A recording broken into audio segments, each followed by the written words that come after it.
Good morning, distinguished guests, ambassadors, delegates, ladies and gentlemen. It's our great honor to welcome you to Moldova Business Week 2025 here in Chișinău, in the Republic of Moldova.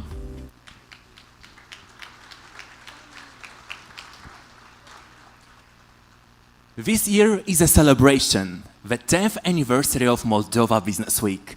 Over the past decade, MBW has grown into the flagship economic forum of our country. It's built on four strong pillars: National Industrial Development Program, IT sector, the country's strategic role in Ukraine's reconstructions, and transformative developments across infrastructures and energy. 10 years ago, MBW began as a platform for dialogue. Today, it's a bridge between Moldova and the world, connecting entrepreneurs and investors, policymakers and innovators, friends and partners from more than 40 countries. Your presence here is a clear sign. Moldova is ready, Moldova is open, and Moldova is moving forward. And so, with great pride, let us begin this new edition together.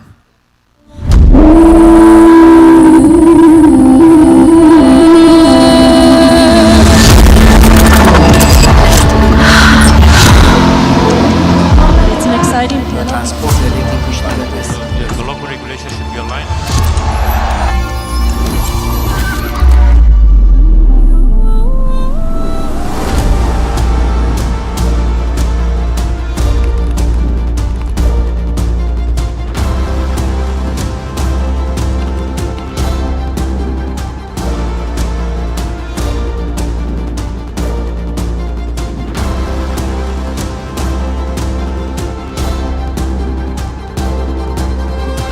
We believe that the country has the potential to live up that to the Council opens accession negotiations with Moldova.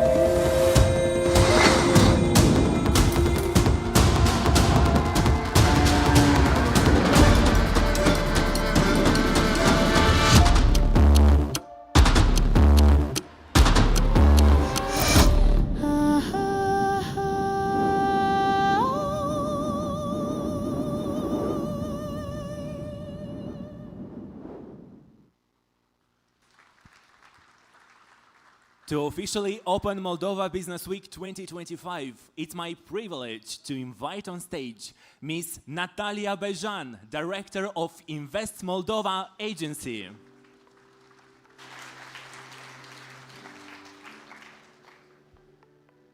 Wow. Dear guests, partners, ladies and gentlemen, it is my absolute pleasure to welcome you here in the Republic of Moldova at Moldova Business Week.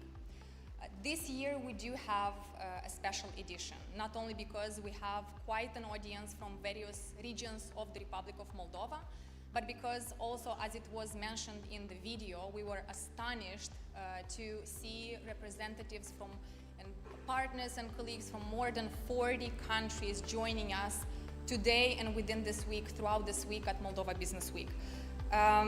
We are proud to welcome international delegations joining us from Romania, Belgium, Poland, Turkey, the UK, the USA, India, China, Greece, and many, many others. And whether you are a long-standing partner who is already invested in the Republic of Moldova, or if you are here for the first time just trying to understand what business potential there is, we're very honored to have you in Moldova. This edition is special not because it is the 10th edition of Moldova Business Week, but also because it is the second year in a row where this is no longer just a public initiative. It has evolved and transformed into a very genuine private-public partnership. All of the events that you will be able to attend within the next 5 days have been organized by Invest Moldova Agency with the support of 16 business associations. And we made it very clear for ourselves and for everyone that what we want to show through Moldova Business Week is not only the promise and the vision and the commitment of the government, but also the very strong voice of the private sector. I would like to also thank the partners with whose support it was possible to organize this event. Of course, first of all, it is the government of the Republic of Moldova who is hosting, who is organizing it, but also EU partners, EU delegation, the World Bank, GIZ, the government of Switzerland, Ukraine Moldova American Enterprise Fund, Innovate Moldova, government of Sweden, and many other partners who will get the acknowledgement within the individual side events that will be organized within this week. We are just beginning, but some of our most ambitious expectations have been already met. As you understand, Moldova Business Week is no longer just one conference or one event. Within 5 days, in 10 different regions of the country, there are going to happen 33 initiatives. Every single one of them is very focused on a specific industry or sector.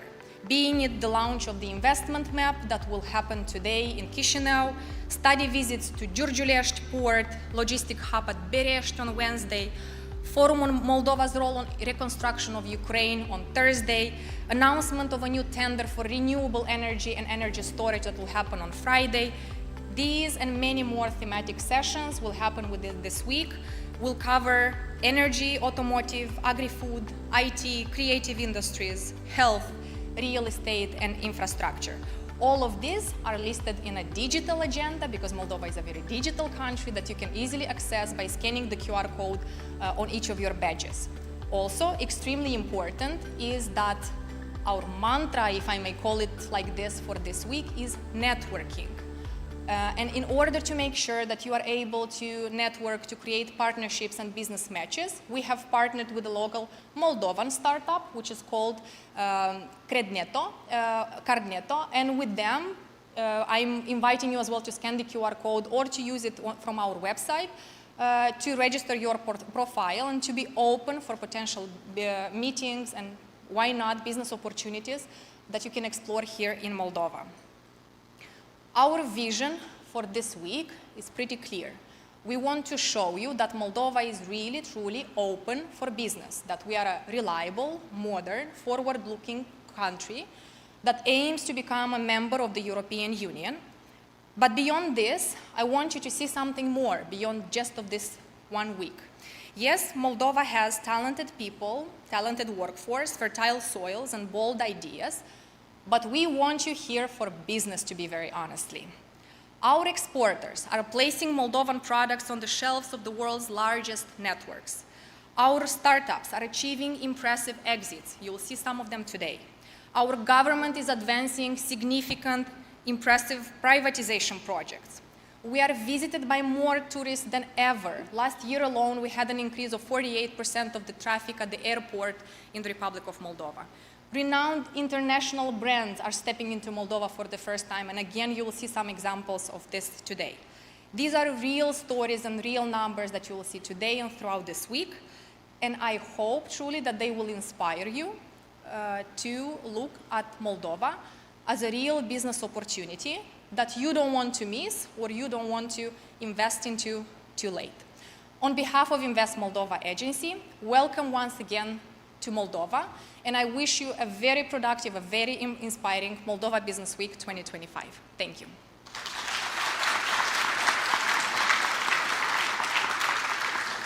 It is now my pleasure to invite on the floor with a welcome speech the Prime Minister of the Republic of Moldova, Mr. Dorin Recean.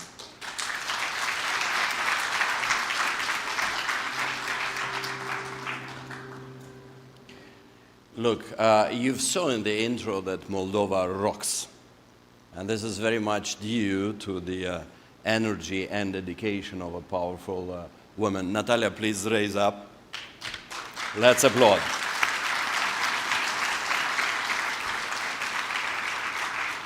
You'll be enjoying this week. I make you a bet. Bun venit tuturor în Republica Moldova. Moldova Business Week, ediția 2025, ediția 10 aniversare, reunește peste 2000 de participanți. Vreau să o felicit pe Natalia cu toată echipa pentru multitudinea de evenimente din cele 10 regiuni, 30 de evenimente, vizite de studiu și inițiative pentru promovarea investițiilor. Vreau să mulțumesc celor peste 700 de participanți internaționali care s-au înregistrat din peste 40 de țări, cum ar fi România, Polonia, Italia, Turcia, Japonia, India, China.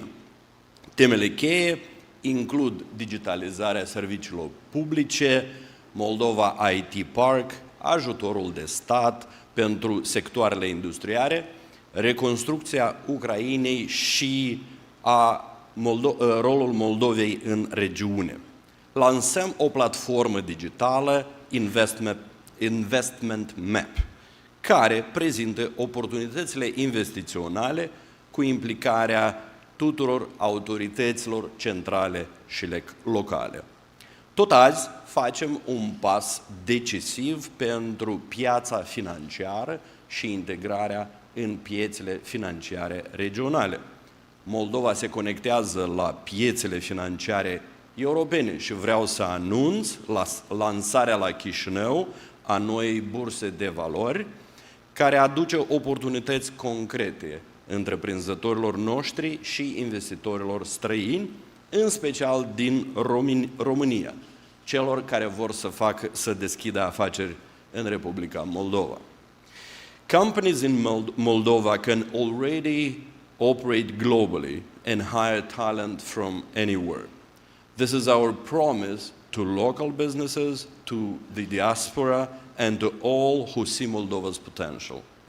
Today's participants come from many sectors, but all share one opportunity: relocating part of their activity to Moldova. Our focus on education and special IT tax regime led to a 10+ growth in the sector. We now expect similar success in business services alongside opportunities from industrialization, Ukraine's reconstruction, and regional projects.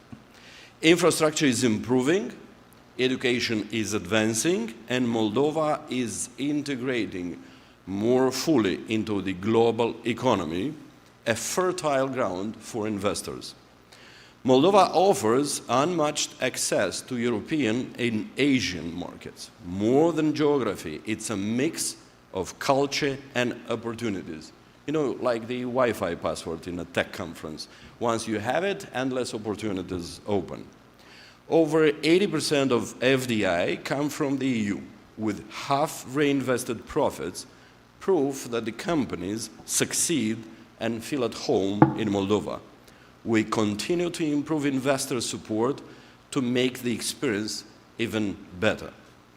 As around 18 months ago, our governor of the National Bank said, those who do not invest in Moldova now may regret it in 5 years. I would like to say that already time is proving her right. În cadrul Moldova Business Week, subliniem importanța investițiilor locale și internaționale care contribuie la dezvoltarea economiei Republicii Moldova și la crearea de oportunități pentru investitori. Afacerile din Moldova au acum oportunitatea de a crește și de a se extinde pe piețe noi, cu sprijinul noilor politici guvernamentale. Prin digitalizarea serviciilor și simplificarea procedurilor administrative, Moldova oferă un mediu prietenos și competitiv pentru desfășurarea afacerilor. Invităm companiile locale și partenerii internaționali să profite de aceste oportunități și să investească în viitorul Republicii Moldova. Vă mulțumesc! Thank you, Mr. Prime Minister. And now we would like to invite on stage Ivona Perko, European Union Ambassador to the Republic of Moldova.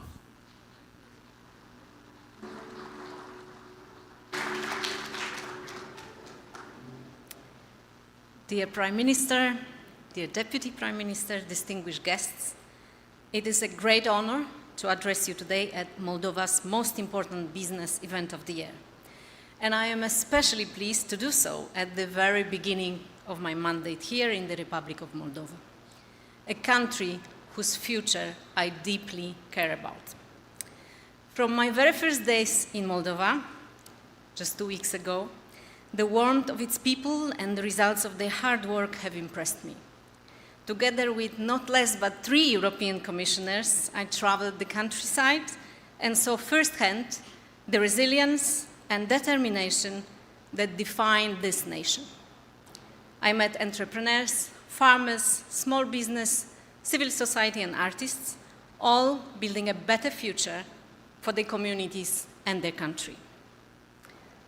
Moldova is living a truly historic moment. As President Ursula von der Leyen said in the State of the Union speech just last week, Moldova's future is in the European Union. The ultimate success of its journey lies in the hands of the Moldovan people. On the economic side, Moldova has already taken remarkable strides towards integration with the EU single market. Just a few days ago, we celebrated another anniversary, 11 years since the entry into force of the EU-Moldova Deep and Comprehensive Free Trade Area, an agreement that has proven to be a powerful engine of modernization. Today, the EU is Moldova's main trading partner, accounting for 2/3 of its exports and the largest source of foreign investment. And it is only the beginning.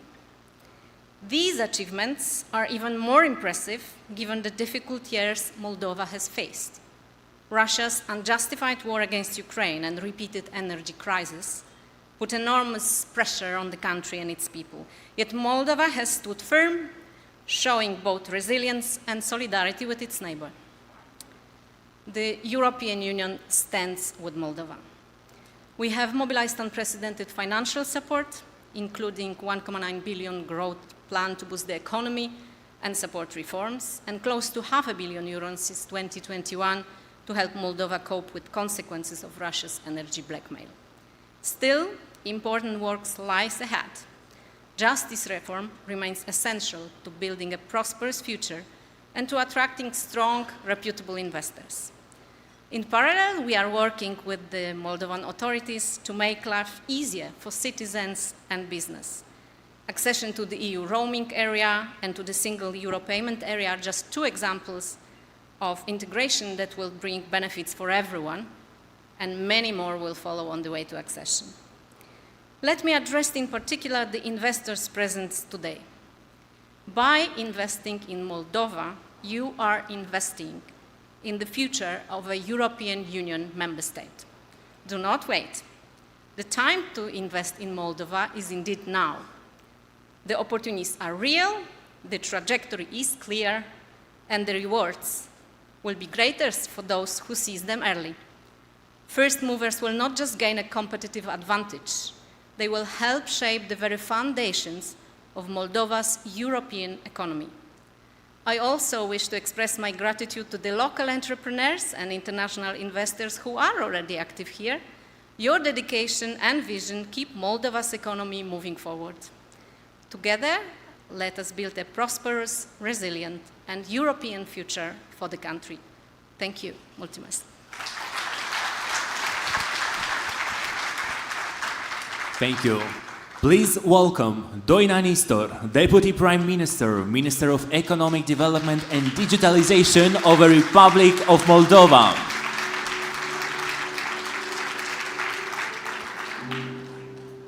Dear Prime Minister,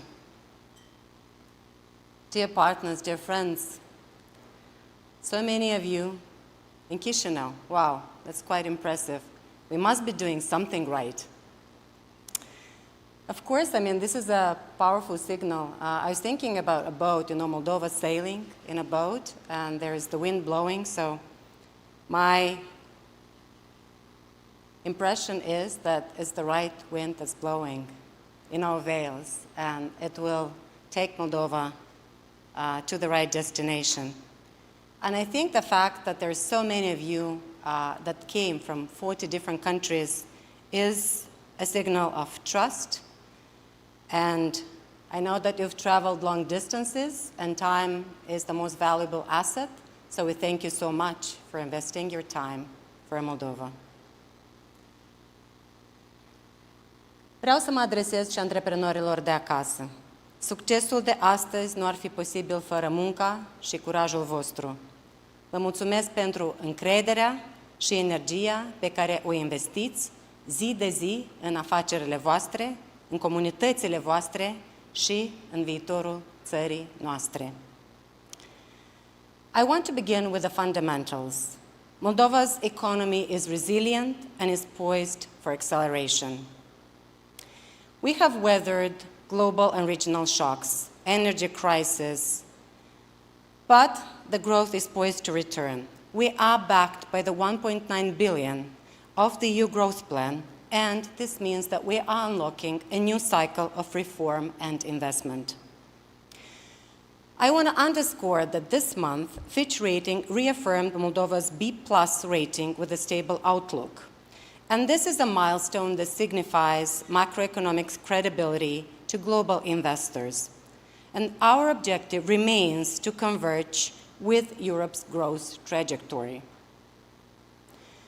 I want to underscore that actually, beyond all the economic numbers, that Moldova ranks 30th in the Sustainable Development Report, 68 in the Global Innovation Index, and what is most important, this year we've gone up and we are ranking number 7 globally in the Global Gender Gap Index. And this builds a momentum for a modern, fair, and innovative society. Of course, I mean, if you're wondering about the Gender Gap Index, indeed it helps a lot that women are stepping up in the leadership. Our president is a true example in that regard. We have Natalia Bejan, who also stepped up. She's pointing at me. I stepped up in the government, so I'd like to say that we contributed to those a couple of points that makes Moldova such an inclusive society, and that is so important today.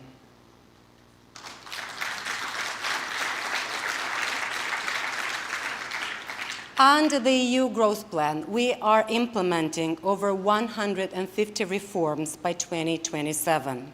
This is simplifying procedures, this is strengthening competition, reforming state-owned enterprises, and aligning our institutions with the EU acquis. One of our top priorities remains simplifying business life. Over the past 4 years, we adopted 9 deregulation packages to simplify permits and taxation, including a single tax of 2% on turnover for small merchants. In 2025, we adopted a new freelancers law with 15% single tax, and I want to underscore that this is one of the most innovative and competitive in the region, and that is unlocking growth in the so-called the gig economy. And where simplification is not possible, we make it smarter through technology. As our Prime Minister always says, we call it smart bureaucracy, and Europe promised to borrow this term from Moldova. One of Moldova's brightest stories is digitalization.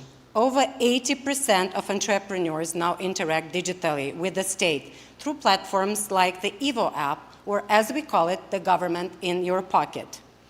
Since its launch in mid-2024, EVO has issued over 200,000 digital documents, and that includes dozens of data streams from personal to medical records that is making life simpler at every stage. More than 60 to 65% of business services are already online, and we have a clear ambition to become 100% digital by 2030.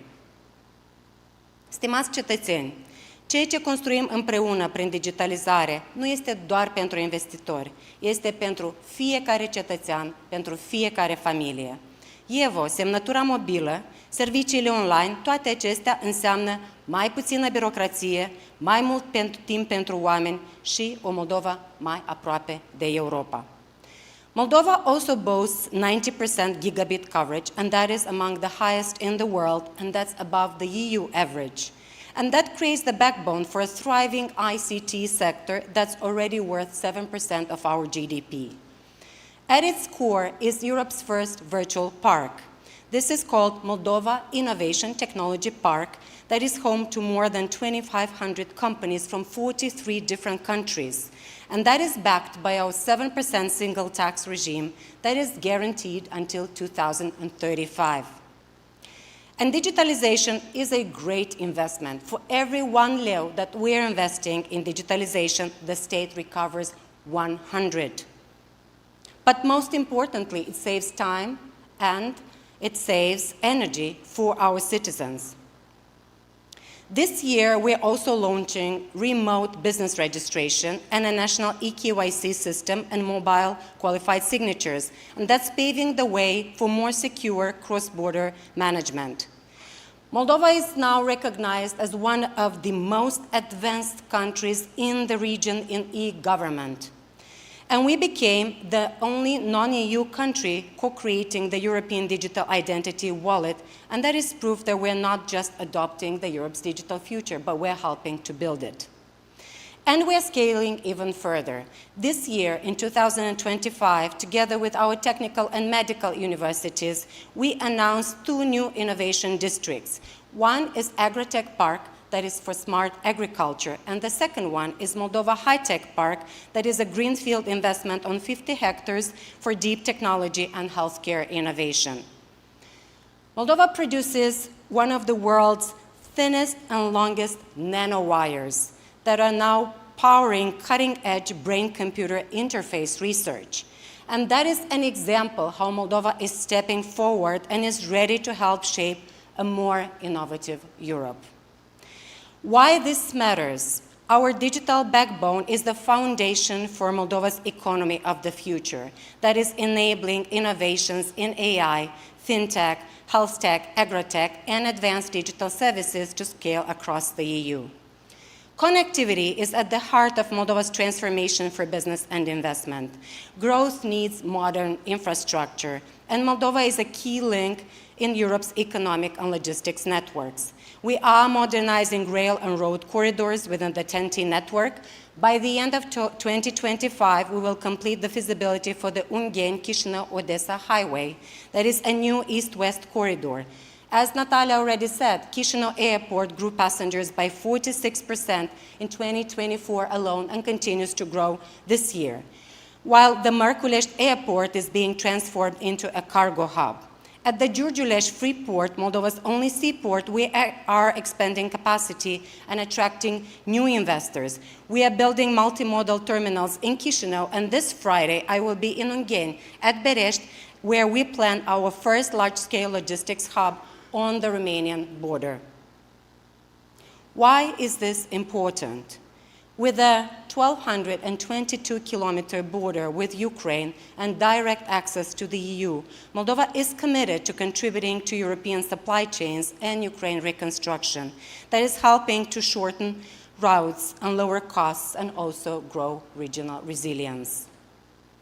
Energy resilience is strategic. Once dependent on Russia's supplies and shaken by the energy crisis, Moldova has turned vulnerability into strength. Moldova is already synchronized with ENTSO-E and preparing for market coupling with the EU. To secure this future, we are building 3 new interconnectors with Romania, and that is anchoring firmly Moldova into the European grid. We are accelerating solar, wind, and biomass that is backed by a new energy sandbox law, and that will let investors pilot new and innovative green technologies. In just 2 years, we're adding over 380 megawatts of renewable capacity, and that's a record low auction prices that show that Moldova is a serious and bankable market. Thanks to modernization, we are already reducing CO2 emissions significantly and exploring innovations like waste-to-energy and heat storage solutions. I want to underscore that this August, for the first time, Moldova briefly became electrically self-sufficient. On August 23rd, our national demand was fully covered by domestic renewable generation, with imports dropping nearly to zero. And this is an excellent example of energy resilience. And this is Moldova's path to secure, clean, and European energy. Our target is 30% green energy by 2030 and 80% by 2050. Even before accession, Moldova is integrating into the EU's financial, digital, and trade markets. Moldova joined SEPA, as the ambassador already mentioned, in March 2025, and very soon 9 out of 10 banks will be connected. Together with Ukraine, we are the only non-EU countries that joined EU Roam Like at Home market starting January 2026. We have also launched the process for mutual recognition of digital signatures with the EU, and that will make business truly seamless. Preparations are underway to connect with the Bucharest Stock Exchange and with Moldova Capital Market with the Bucharest Stock Exchange. And this step will be announced later today with my fellow, the Minister of Economy of Romania, Radu Miruță, who is here on an official visit. And that will give Moldova EU standard transparency and liquidity. I want to say that the Moldovan government is also already working on a fund of funds initiative that will be launched this fall, and the government regulation is already under review. Why is this important? Because we want to attract equity and VC investment into Moldova growth-ready companies. 1 week ago, I was in Orheiuvec, and we actually hosted a very exciting event that is called Tech Village. And that is bringing together international investors and startups, and this time it was from 15 countries. We actually sealed 8 new deals. And such ventures that are born in Orheiuvec, in a village, will put Moldova firmly on the global innovation map. I was very impressed by a public post by a Georgian founder, and he said, and I want to quote him, "Tech Village overshadowed all of the big startup events. We could drop the startup armor and just be human again." And this actually perfectly captures Moldova's unique vibe as a business destination. Trade integration with the EU single market is also accelerating. Market is everything these days. As the ambassador mentioned, 67% of Moldova's exports now go to the EU, from just 35 a decade ago. Moldova has proven itself as a high-quality producer. Our wines, once blocked by Russian embargoes, are now a success story. They are on the shelves across the EU, in Japan, and more than 70 countries across the world. Fruits are another success. Moldovan cherries, for example, increased export 28-fold in just 4 years, exports to the EU. Our slogan is "Taste makes the difference." Gustul face diferența. I encourage actually to taste it for yourself if you don't believe me. Moldova is aligned with the EU single market rules for food safety, competition, and digital services. And this is very important because deeper EU integration boosts demand, locks in standards, and de-risks cross-border operations. And that is turning our geography plus the reform into sustainable growth. We are upgrading our industrial base from low-value assembly to export-oriented manufacturing. We have a new state aid scheme that covers up to 60% of investment costs in 6 strategic sectors: electronics, pharmaceuticals and chemicals, food processing, automotive components, textiles, and of course construction materials. I actually heard construction is going on somewhere here, which means that we are very active and we are going to have a lot of construction, including in infrastructure, in the coming years. We have new multifunctional industrial platforms, and we are building more across Moldova to host investors and integrate supply chains.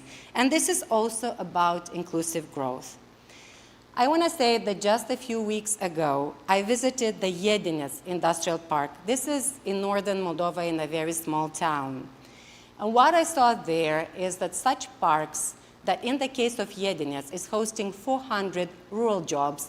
I saw that a UK investor in electronics is expanding the production there of wires. I saw a juice producer that is expanding exports. And I even saw a Moldovan young engineer from a Moldovan village that moved to Iedinets, and he was designing houses for German clients.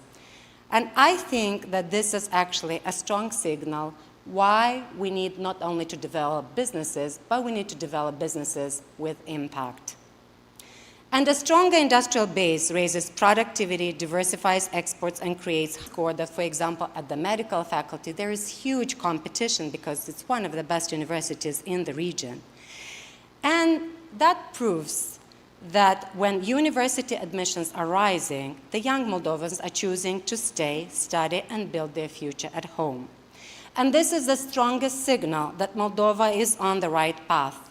And the reforms, yes, but also the confidence, the hope, and the human talent. Lastly, I want to highlight that the local companies are also stepping up investments into new technologies, and that is helped by the government measures, the right ones, such as the 0% tax on reinvested profits and blended finance approach. As a result, the local private investment has been rising for 6 consecutive quarters in 2024 and into 2025 this year. Foreign investors are also expanding their footprint in Moldova, and of course our diaspora, that is our strongest power of Moldova, is continuing to invest at home.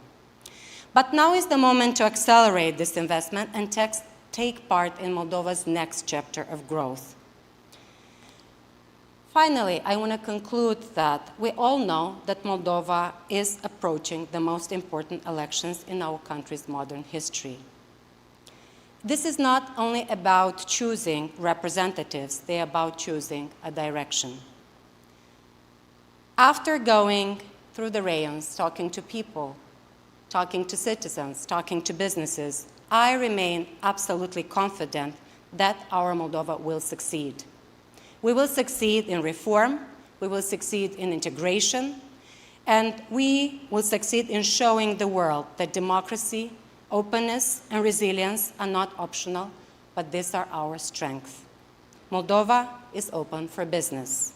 Moldova este pregătită să devină o economie europeană, modernă, unde investițiile aduc prosperitate pentru toți cetățenii. Moldova poate.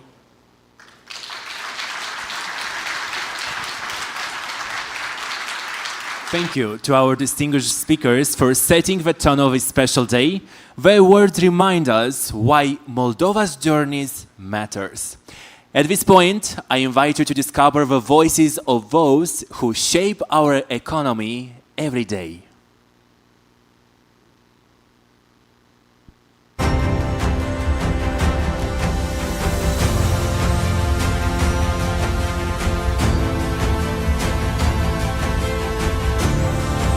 This year was the opening of European Union accession negotiations. This step increases investors' confidence, accelerates reforms, and creates closer integration with the European single market. A highlight of this year for Moldova's economy was the launch of the new state support scheme for industrial investors. This initiative marks a strategic step towards diversifying the economy, attracting both local and international investors, and laying the foundation for sustainable economic growth. Instant payments, MIA, are a great success for people, for business, and for government. This year, Moldova became part of SEPA, Single Payment Euro Area. It means safer and cheaper transfers in euro. This year, backed by EU support, Moldova's shift toward a green economy is accelerating, with record investments in renewable energy and modernization of roads and rural areas. Together, we can turn challenges into opportunities and contribute to building a more competitive, greener, and resilient economy. 2 weeks ago, Prime Minister Lechan was in Osaka, presided over the signing of a memorandum between the two chambers. That was very important. The EBRD has invested 2.8 billion euros in Moldova. We work both with the public sector and with private investors. The EU accession path means economic integration into international markets. I really admire the efforts by Moldovan entrepreneurs to become part of global value chains. I also love the attention Moldova is getting from international investors. The EBRD is here to help. For me, the biggest economic highlight of the year was the incredible growth of Moldova's tech community. In 2024, over 680 new companies joined the Moldova Innovation Technology Park. This is the largest expansion in our history. Today, our 2,500 plus residents generate nearly 5% of national GDP, and we are on track to surpass 1 billion euros in revenue next year. Investment attraction and export promotion are at the heart of AmCham Moldova's mission, which is why we are proud to contribute to the event's content for the second year in a row. Moldova is ready to embrace industrial growth. Hence, this year, the AmCham community will host a special public talk to explore Moldova's potential role in Ukraine's recovery and the economic boost such an effort would bring to our region. Romania remains the most important commercial partner of the Republic of Moldova. More than 1,700 Romanian companies are active here. This is a clear indication of the fast-growing and, very importantly, potential of Moldova's safe business environment. At the same time, Moldova's path to the European Union keeps bringing even more opportunities. My message to all entrepreneurs is very clear and simple. Invest in Moldova. European Business Association, which I have the honor to represent, alongside with other business support organizations operating in the Republic of Moldova, are building a strong public-private dialogue platform, which is a strong bridge for the European integration agenda of the Republic of Moldova, attracting the best expertise and practices from EU and worldwide to our country. Participarea asociației la expoziția internațională Fruct Logistica din Berlin, care are loc în februarie, unde au participat peste 20 de companii, care a permis să atragem cumpărători și să vindem cu succes stocurile de fructe din recolta 2024. UMIF has put Moldova on the international map with the upcoming Netflix documentary Flavors of the Republic of Moldova, premiering this September 2025. At the same time, as our companies become more competitive, our investment fund is committed to channeling capital, expertise, and opportunities into their growth, driving Moldova's economic development. Programul de dezvoltare a industriei pentru anii 24-28. Pe parcursul acestei perioade am reușit să ducem actele normative, este vorba despre lege, hotărâri de guvern, în suportul dezvoltării acestui program. Avem și primele rezultate. 23 de companii deja beneficiază de ajutorul de stat pentru dezvoltarea acestor companii. We've hit a major milestone. Over 60% of services for businesses are already available online, and we're on our way to hitting the 75% target. This year, we will be launching complete business registration remotely and a national eKYC system. We're committed to building the friendliest digital state in the region through EVO and through the next generation of digital public services. Moldova is open for business.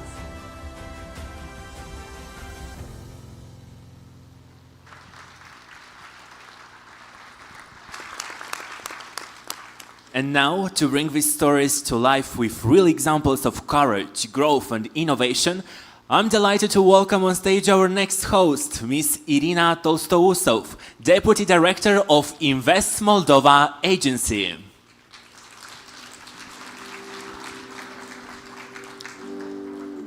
Good morning, ladies and gentlemen, excellencies, colleagues, partners, and friends. I'm so delighted to be here with you. As it was mentioned, my name is Irina Tolstousov. I'm Deputy Director at Invest Moldova Agency. I love my work. I love my country. That's why I'll be your guide today in presenting 7 success stories of the economy of the Republic of Moldova. Maybe when people think about Moldova, they think about its wine. And I agree. Our wine is amazing. And you should try it. And you should know that also we are the top wine exporter globally. We are the host of the largest Guinness Book collection in the world, and we have the best red wine in the world according to 2024. But Moldova is much more than that. And today, me and my 7 speakers, we're going to prove this. Let's bring business to Moldova Business Week. First of all, I'll say about connectivity. It was mentioned already by the Deputy Prime Minister how important is digitalization for the Republic of Moldova. Not only we are well digitalized in terms of infrastructure, but Moldova offers a 98% of fiber optic and 4G coverage across the entire country. But connectivity is not only digital, it's throughout our infrastructure as well. Chișinău International Airport has hosted in 2024 4.3 million passengers. This is an increase compared to last year of 46%, and it places Chișinău International Airport as number 3 in terms of the biggest and growing international airports throughout Europe. I suggest we stay here and let our journey start at the Chisinau International Airport. And for my first speech, I'm delighted to meet Eduard Sukanek, Regional Director at Bold. Why do you work in tech? To solve big problems. To do something meaningful. To build great products. We can help you do that. How? Glad you asked. We move fast. And we do it in small teams. I work with a small team to build Bolt Drive from scratch in just a few months. We're all about impact. The matching system I built connects millions of riders and drivers every day.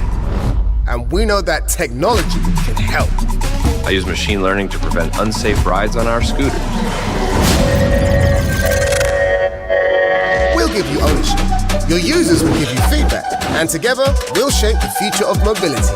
So, ready to solve some problems? Let me think about it. Engineering at Bolt. Think about it. Hello, everyone. Thank you for having me. The conference just started, and already a lot of great news about what the future holds for Moldova. So I'm glad to say that we as Bolt are here to help the Moldovan government, Invest Moldova, to make one of the sectors better, transportation. And today I'll share a little bit about how we intend to do it. So firstly, I'm not sure if I have the clicker to move the slides. Okay. So firstly about our company in general. We are now live in over 50 countries.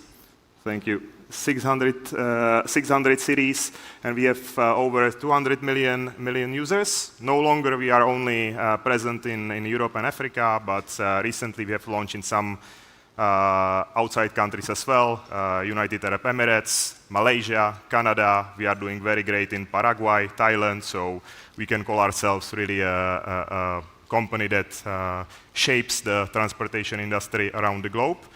Our services at the moment include on-demand transportation, or in here, taxis, car sharing or car rentals, electric scooters and bikes, and also food and grocery delivery. In here you can see the whole portfolio about what we have to offer at the moment, and why we are not focusing only on one thing, but what we are really trying to put more products into our app is because we are trying to shape the transportation, and we are trying to decrease the reliance on private cars. But how do you do it, right? I mean, only just introducing taxis, it won't help on itself, right? Because taxi, it can help you to leave your car at home, but only for a certain amount of trips and certain types of trips, right? But we need an exchange to your private car for every trip that you might want to do. Let's take an example. You want to take a short trip, 1 kilometer, 500 meters, maybe go to a bus station, you take a scooter or an electric bike. Then you want to go to your office, to a restaurant or back. That's the perfect solution for a taxi, right? But what if you want to go, I don't know, shopping, take your groceries home, or you want to go to your cottage for a weekend, right? You also need an alternative. And this is why recently we have also introduced car sharing in our app in few of the cities. It works similarly to scooters. You just go to your car, unlock it with your phone, go ride without any hassle, and then bring it back to any place at the city that we operate. And we really hope and believe that connecting users such as this and giving them an option to replace any trip that might want, this will lead to hopefully decreasing the amount of cars that we see in the cities at the moment. Let's hope we'll start with, I don't know, maybe not having to have 2 cars in a family, but just one, and take it step by step. But let's talk about Moldova and why we have decided to enter Moldova.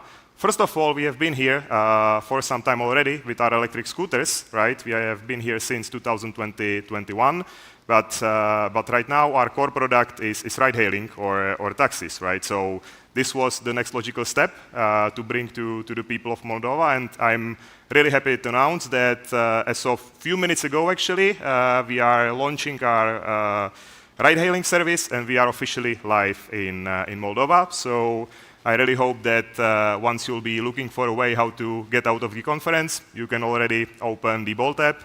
And if you don't want to ride a scooter in your suit, it's perfectly fine to get a taxi.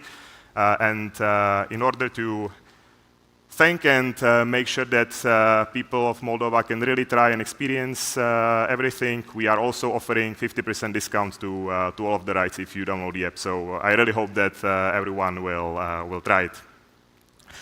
But how we have done this and what we have achieved in Moldova.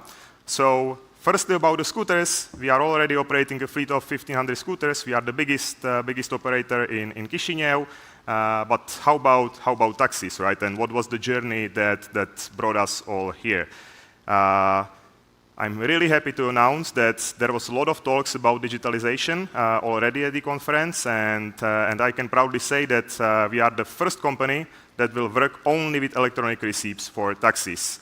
We have been working very hard with the local Bolt team, with the global Bolt team, but also with Moldova government, which we really are thankful for the support, with Invest Moldova, with the fiscal authorities, to make sure that we are bringing a product that is really efficient and making sure that the digitalization will drive the industry. What does it mean, right? Right now, if you are a driver for Bolt, you don't need a taximeter anymore, right?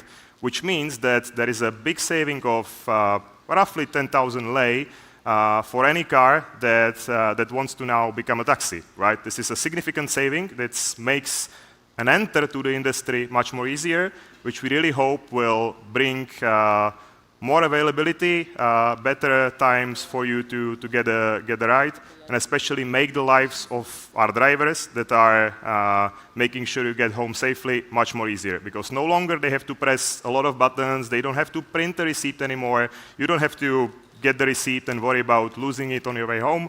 Everything works automatically. It's just one click for everyone. You'll receive your fiscalized receipt to your email, and that's it. So we have worked on this for over a year. Considering our usual speed to market at Bolt, it was a little bit above average, but I really believe it was worth it. We really wanted to do this right. And as of today, 11 o'clock, I really hope that you will see that we did. And lastly, what are the plans for us in Moldova and in Chișinău? First of all, we have just launched the service, so we'll be working on improving the service for everyone. So please bear with us if you open the app today, and you'll see a little bit of more waiting time. That's normal for first day, but we'll be improving it any day now. And together with scooters and possibly some other products in the future, we really want to work on making sure that the transportation in the capital of Moldova and possibly some others gets better options. And we can work together with the government on reducing reliance on private cars, which is the goal for everyone. We want to also support the local economy by introducing some changes. We hope that there will be easier to enter the market as a driver, which will create some more jobs for the drivers. And again, we are always open to work with the government on further enhancing and digitalizing the industry. Maybe in a way as in Romania, where Romania was one of the first countries to regulate ride-hailing, and we have had amazing success in there since then. We have even opened one of our largest IT hubs in Romania, because we have seen that the economy is really open for modern and technology services such as ours. That's it from my side. Thank you everyone for your attention, and I hope you'll try our service today. Congratulations to Bolt. Congratulations to us as well. I think this digital connectivity was put now in great use. People downloading Bolt and using that afterwards after the conference. I thank you for your time. I thank you for your interest. I thank you for investing into the Republic of Moldova, and we will stay at connectivity, in fact, but we will slowly move to the local companies, local brands, which are expanding into international retail markets, currently in more than 140 countries. I will narrow it down to the bakery sector, which has been growing in the last 5 years with 50%. If to narrow it down even more, the top 3 countries where these bakery products are going are Romania, Germany, and the US. let's go into the small village near Chișinău where the Bardar Bakery was born, and I invite to the stage Victor Nistorică, CEO at Brutăria Bardar. La la la la la la la la la la la la la la la la la la la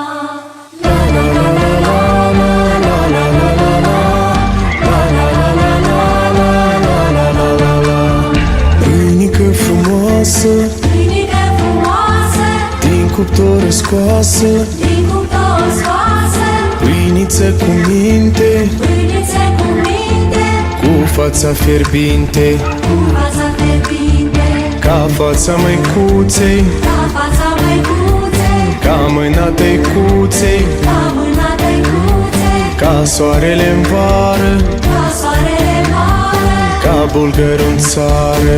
ca bulgărul în țară. La la la la la la la la la la la. Brutăria Bardar. 25 de ani de tradiție. Morning. Oops, I think should be back. Oops. Back. Is it tasty enough? I hope you had a good breakfast before. I'm Victor Nistorică, and I will start with a short background about me. For 15 years, I used to work in international companies like Orange, Orbico Group, or Procter & Gamble here in Moldova, in Ukraine, in Romania, and in Poland. I managed teams of people up to 1,000 employees and delivering profits of more than 1 million euro per year. These experiences taught me that the success is not only about numbers. Success is all about people, about the way how you value, how you carry, how you bring out their talents and their traditions. 6 years ago, I joined Brutăria Bardar. So from multinational to a very local and rural bakery. It's a bakery with 20 years already of tradition, specialized in producing local, authentic, artisanal Moldovan products. Our products are frozen, easy to prepare, and preserve the unmistakable taste of home. We used to say, ca la mama acasă, like at mom's table. And this is the feedback that we receive from our clients. Currently, you can find our products, so besides national supermarkets, you can find it. So we started to export 2 years ago, and we are already in more than 700 stores across the European Union in countries like Germany, Austria, France, Ireland. In Romania, we are present in top 3 key players, which is Kaufland, Carrefour, and Lidl. Our team consists of about 80 employees, almost all of them from rural area, from Bardar and neighboring villages, and 80% of them are women. It's probably obvious for a bakery, but if you ask me why, it's because I think in our DNA, we carry the tradition of braiding bread and the passion for keeping the tradition alive. I see it every day in the eyes of my colleagues. Our production facility today is about 1,000 square meters, and we invested in the last 5 years more than 1 million euro. So imagine for a company that just today has €1 million yearly turnover. And I have to mention that 1/3 of it came as support from state, from government of the Republic of Moldova, from ODA, AIPA, Chamber of Commerce, and other different institutions. And on top, 100,000 euro from European funds already. So we prepare for absorbing future European funds. Besides growing production capacity, we focused on energy efficiency, which is critical for us. We focused on digitalization and building eco-friendly processes to ensure that our products are not only authentic, but also competitive internationally. You are here for a week to understand why Moldova is a good investment choice. I will take our case. We decided to stay and to invest in Moldova because besides of extraordinary market conditions today, and believe me, I just told you only about support, but we have other circumstances that helps a good investor, it's that we have here the key ingredient for our success, recipe of success. It's people. In our field, people makes all the difference. And our philosophy is to create jobs at home. Instead of, in our case, exporting wheat as the raw material, we have chosen to transform it locally in high value-added product, nicely packed with a stamp of made in Moldova, fabricat in Moldova. And in this way, besides keeping people home, we make our culinary traditions as an ambassador of Moldova abroad, as a sign, like in wine story, like in other category stories, a sign of Moldova. As for the future, of course, our appetite to grow is even bigger. So we plan in coming 3-5 years to triple our production capacity, which will allow us to double the product range and the number of employees. And the key ambition, the key goal is that the export exceeds 50% of the turnover. Finally, I would say that our commitment is that to prove that tradition can become an innovation, that Moldova can be a hub of quality, and that by investing in people and in authentic products, we can compete on international markets. Thank you. Thank you, Mr. Nistorica. Such a tasty story. I'm sure that customers now from Romania, Germany, Austria, and so on can enjoy a perfect combination between a delicious pie, Bardar pie, and a Moldovan wine, of course. Thank you. How about we move to service sector? A rising star in this sector is the medical tourism. According to the data, over the last 5 years, the medical tourism has grown 176%, out of which 70% is only compared to last year. According to the Medical Tourism Association of the Republic of Moldova, over 36,000 international patients visit Moldova each year, and 60% of these come for dentistry. Much more of this story will be shared by Mr. Vadim Vetrile, Executive Director of Smile Dent Team.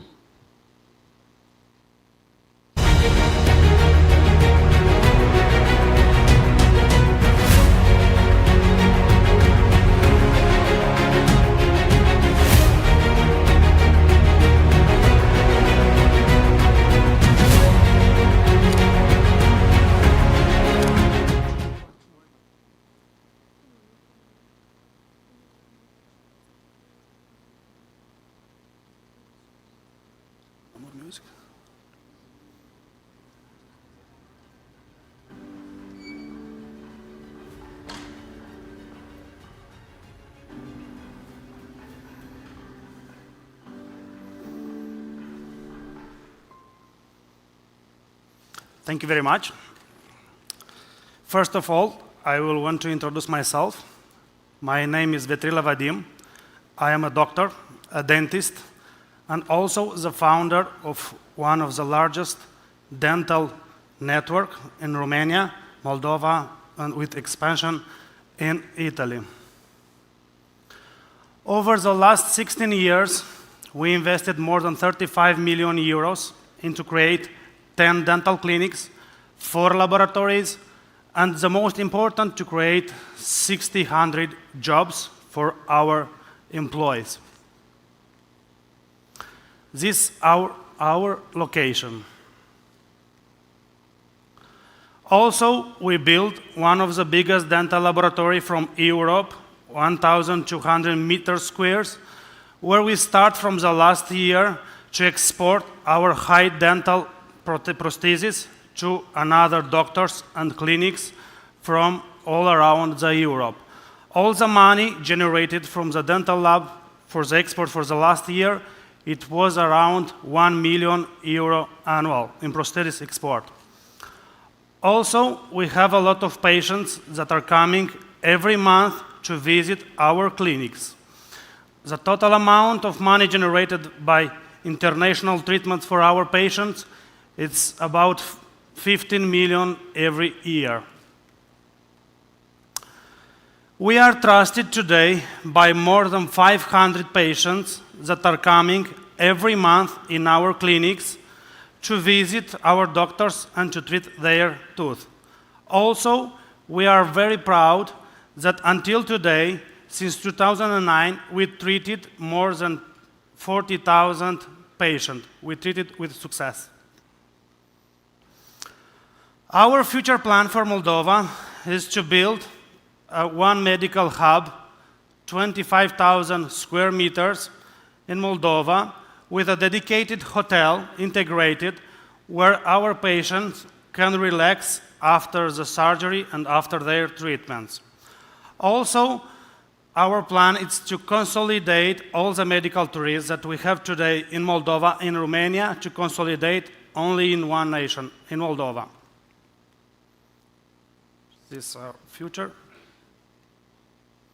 So, you are asking me, why Moldova? First of all, because I was born here in Moldova, and I really love my country. Thank you.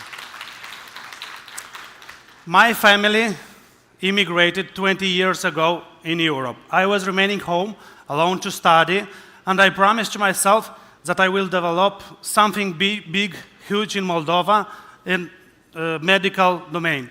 So I made it. No, back, okay. Also, our medical staff and doctors are very well trained. We invest a lot of money to train them internationally. Also, another point is the cost. That tourists that come to Moldova to treat their tooth spend with 50–70% less than in Europe. Another point is that Moldova, it's a strategical location with a lot of direct flights and connectivity. It is very easy for all the patients to take a flight 2–3 hours to come to visit one of our clinics. So, welcome to Moldova, to enjoy, to invest, and to treat your teeth at Smile Dentium.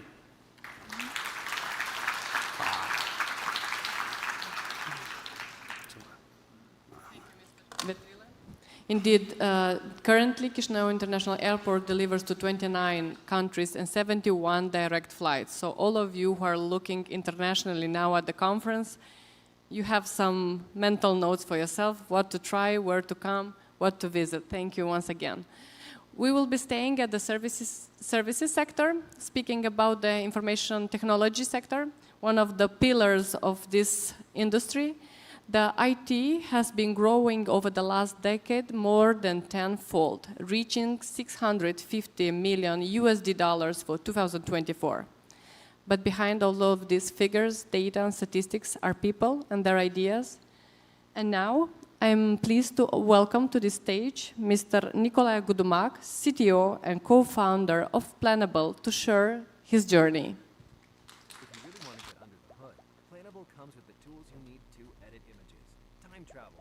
Media, repurpose posts, trim videos, add a first comment, share with anyone, and organize every single thing. Best of all, Planable lets you publish to every social media platform, all at once. Or you could schedule for later. With Planable, you can get your content to where it needs to go without the drama. Planable.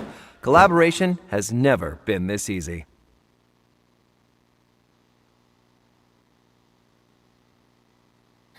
I'm Nicolae Gudumac, co-founder and CTO of Planable, born and raised here in Moldova. And I believe world-class software can be built from here. Planable is an IT company, and we build software for brands, marketing teams all across the world. We help them plan, automate, and analyze their content performance across social and blogs and everything related to online. We are profitable, and we make millions of dollars in revenue. And we started here in Chisinau in 2016 and sell worldwide. Right?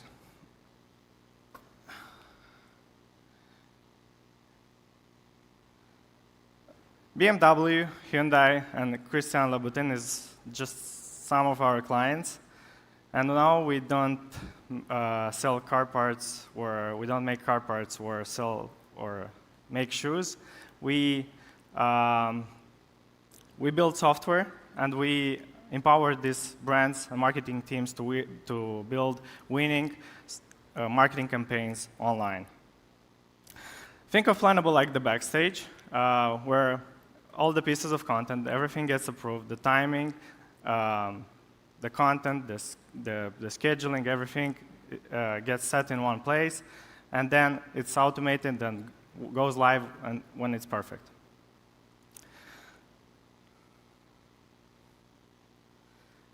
I'm here to share one message. Global success can start here from Moldova. Our edge is simple: craft, customer care, and resilience. We shipped, listened to our customers, and iterated until the product spoke for itself. We are competing with companies and competitors from much bigger markets, but we win them on quality. Our path from 2016 until now, we started with a small team and a big, ambitious goal to help marketing teams be more productive. And step by step, Plannable grew, and we acquired more and more customers worldwide. A couple of years ago, we won a Webbiz Award. It's kind of like the Oscars for the internet, proving that in Moldova you can build world-class software. Just this year, SU ranking, leader in our competitor, in our SEO space, acquired Plannable, and now social content, SEO, and search can live in one place. So we're giving brands more visibility for their marketing efforts. And the story doesn't stop here. Who's using ChatGPT nowadays or other AI tools? Right. Well, in this new AI era, people discover brands in different ways. They use ChatGPT or other services, like with AI services, to get recommendations, to discover brands, and so the challenge is to how these brands stay visible in this new AI world. The content that brands create must be consistent, fast, and useful for them to be visible in ChatGPT. So now our mission is to keep these brands visible all across social, search, and AI. And we make sure that the right message meets the right audience. Okay, so why we built here in Moldova? Of course, because of the skilled and multilingual talent we have here in Moldova. We have great engineers, designers, and product people that can build like great products. We have the Moldova IT Park and very favorable and predictable tax model that helps us invest more in R&D rather than the tax overhead. And also, EU-aligned time zone, so we can actually serve our clients from Europe and US as well. And all the digital reforms that you've seen previously are really helping us with the business.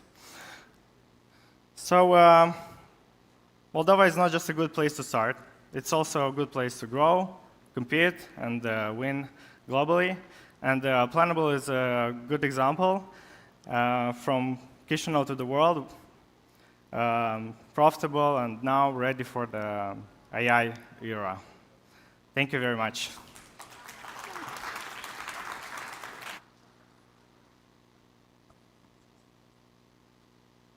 Hello, thank you. Thank you, Mr. Gudmak, for your inspiring journey. We were very pleased in our office to read about your very wide international customer database. These are very powerful names you brought your experience to. Thank you. Throughout this week, we will have several events dedicated to the IT, ICT, and AI workshop sector. Therefore, I invite you to check the agenda of Moldova Business Week for those of you which are interested in this sector specifically. But we will move now to the industry sector, and the agri-food industry is one of the shift pillars in the total industrial output, representing 1/3 of it. Companies in the Republic of Moldova are slowly moving up the value chain. They are harmonizing the legislation, they're adopting the EU standards and becoming more and more relevant for the international arena. One of such examples is the Porcobello company, and I invite to the stage with me Mr. Ion Tashka, board member of Porcobello.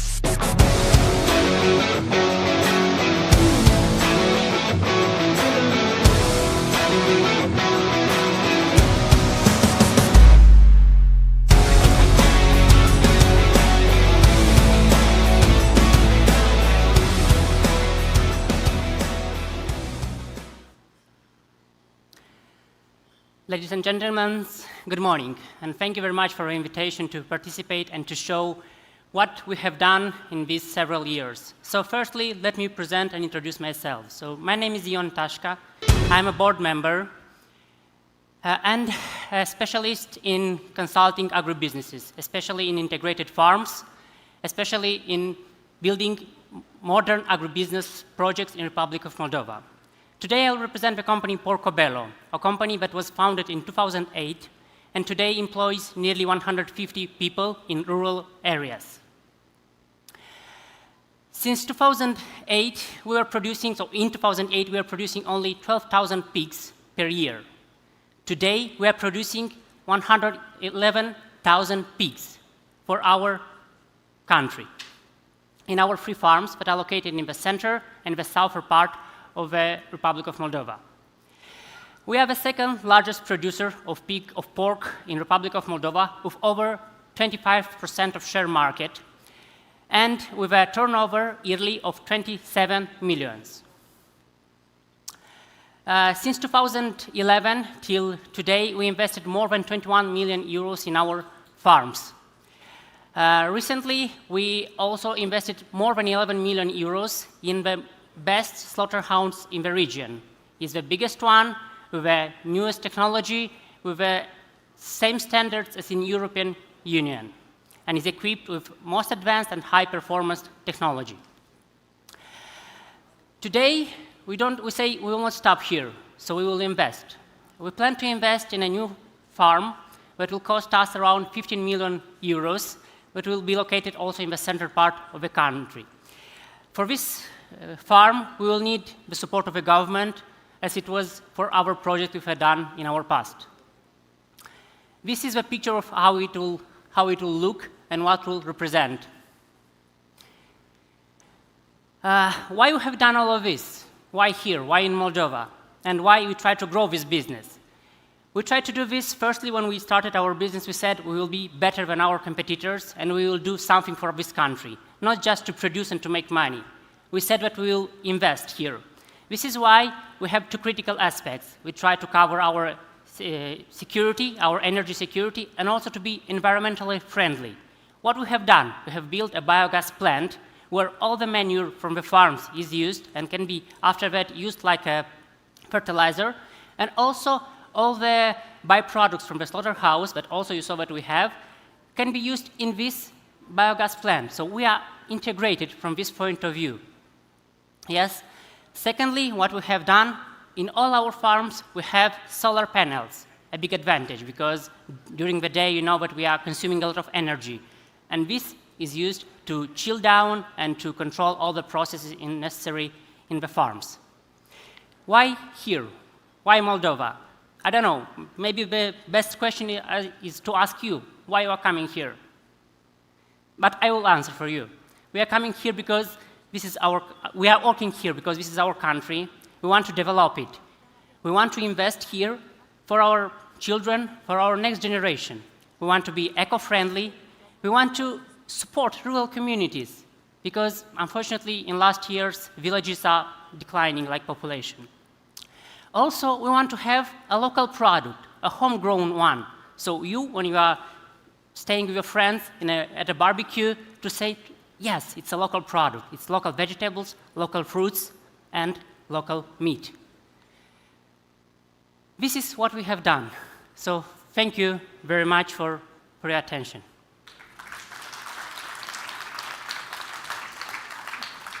Thank you for your story. We at Invest Moldova are strongly believers in the support of local and foreign companies for them to grow and become ambassadors of our country abroad. This is what starts everything at home. Thank you. Thank you very much.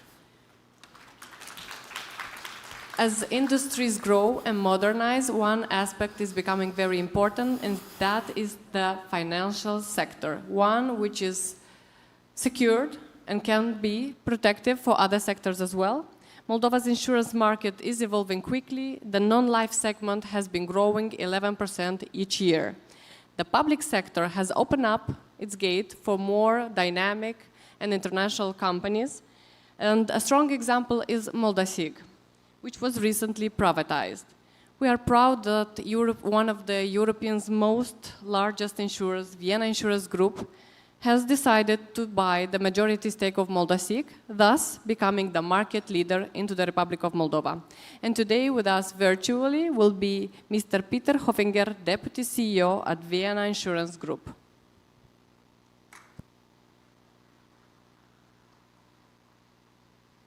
Our company has a 200 years of history. We have been celebrating it last year. We come out of a tradition of a mutual company.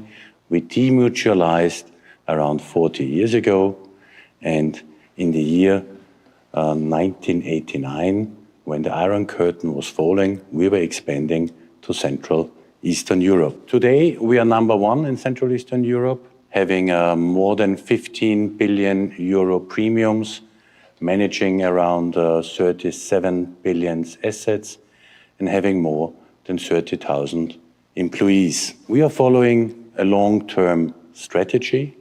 We are getting from our turnover more than 65% from Central Eastern Europe. Central Eastern Europe is our home market, and we have become, from a traditional Austrian insurance company, we have become a Central Eastern European insurance company, having its roots in Austria.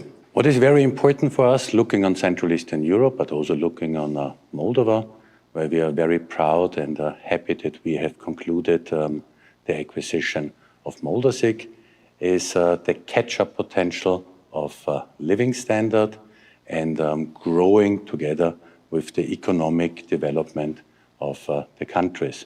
Just to make it a bit more illustrative, in Austria, premium per capita is around 2,300 euro. In Romania, it is 210 euro. In Moldova, it is 70 euro per capita. This shows the potential which we see in Moldova looking forward. In our strategy, we very much have an approach of a local management, local approach, empowering our local team. So we're also looking forward, together with the team of Moldasig, developing and influencing the insurance market in Moldova to the benefit of the Moldovan economy and society. Insurance is a very important element in developing economy. It makes the economy more resilient by protecting it against unforeseeable risks. We are in Moldova since the year 2014. We are serving today already more than 120,000 customers. We have a strong cooperation with the largest bank in Moldova, MAHIP.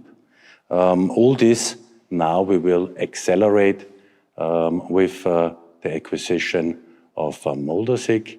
And it's also a clear statement, and we have the strong belief that Moldova is following the European way of development, and therefore we see a quite bright economic development in Moldova.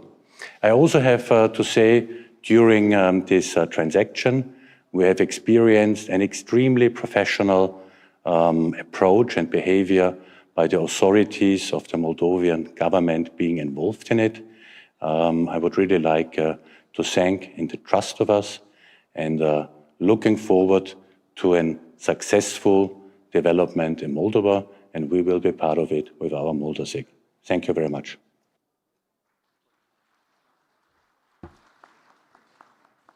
It is time for our final speaker, and we will be turning up to the automotive sector, one sector where foreign direct investments into the Republic of Moldova first took root, but where the direction has always been clear: exports to Europe's largest and most important car manufacturers.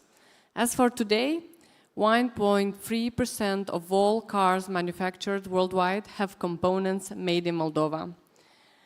One of these companies which helped anchor Moldova in this sector is Gebauer & Griller, and I'm very pleased to welcome our final speaker, Călin Botean, Regional Director, Eastern Europe, Gebauer & Griller. Relationships are about interaction and communication.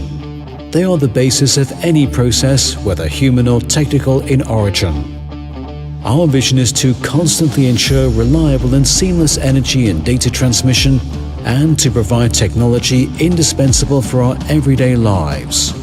Passion is what drives us in order to create the best solutions for and in cooperation with our customers and partners, while continuously caring for our employees. Every day, millions of people come into contact with products innovated by us. We are the ones that facilitate communication, enabling all forms of interchange and providing innovative solutions for energy and data transmissions in various industrial sectors. We turn technology into action, helping accelerate business and bring people together. Good is not enough for us. We strive for excellence in everything we do, and therefore we are not satisfied until we achieve the best. It all starts with people. Our success is based on providing high-quality products, but also on our strong focus on everybody involved in this process. Innovation leads us from the past to the future. It is a process all GG colleagues are part of, regardless of their field of operation or level. Being a leading global company means taking responsibility for all our corporate activities, whether in an ethical, social, or environmental way. GG. Wire up the future. Bună ziua tuturor! Numele meu este Călin Botean, reprezint compania Gebauer & Griller. So, ladies and gentlemen, my name is Călin Botean. I'm representing the company Gebauer & Griller. And yeah, actually for me it's a great honor to be today here again, I will say, considering that my personal presence in Republic of Moldova actually it's dating since 13 years. So I have been present for the historical success of Gebauer & Griller since the grass level, and actually I was part in the entire development of our activity in the Republic of Moldova, again in an organization which is a successful one and a benchmark all over the group. Why I'm mentioning a benchmark? Actually, GG, it's a group of companies which actually has more than 80 years experience in the automotive industry. Imagine 80 years, and also combined with our presence in the automotive industry, still nowadays Gebauer & Griller, it's a family-owned business. We are delivering wires, cables, and harnesses. We are a premium supplier. We are addressing our products towards premium segment of car manufacturers, Actually, we are also Tier 1 suppliers for the big OEMs, but also for Tier 2 supplier with our wires and cables. On a scale of employees, worldwide, we are having more than 4,000 employees. I will say quite a big amount of employees, considering that we have a lot of full automatization production and also semi-automatized production. And Gebauer & Griller, as an Austrian company, it's one of the most successful Austrian companies in the automotive sector. Our locations, I will not go through all of them, but actually our headquarters, I would like to mention that it's in Vienna. And of course, we are addressing our product portfolio towards all the big customers wherever they need them, wherever they need our products, and wherever they need us. Going also to the question why in Moldova and why we decided in 2012 to come in here, for us it was quite easily, because we came on a request of another investor which realized their project in here in the Republic of Moldova. So it was quite easily for us in order to take this decision. As main customers and also system suppliers, again, I will not go through all of them, but what I can, I will say in premiere, present and share with the audience during today is that 5 days ago in the It's All About E-Mobility, actually we presented in the fair in Munich innovation, a new product which means that, for example, our harnesses, our cables through power-to-flow technology, it's able to charge at fast-speed electrical vehicles with a range of 400 kilometers in 5 minutes. So we did it together with our partners, and all these products will enter into the future of e-mobility. Investments in Moldova, in Republic of Moldova. So in Moldova we have 2 production facilities, actually more than 23,000 square meters. We are engaging over 60 million euro in already realized in Moldova.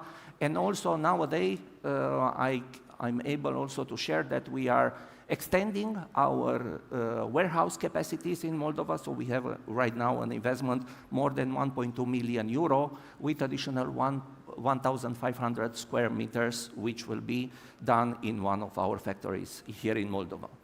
Overall, our contribution in the economy, I'm speaking about around 28 million euro. And of course, looking to the recent statistics based on the B2B portal, I'm very proud to mention the fact that our net sales worth in the economy based on the sector where we are activating has overachieved 50%, so we are the biggest company in the Republic of Moldova in the automotive sector, according with the 57% based on our net sales.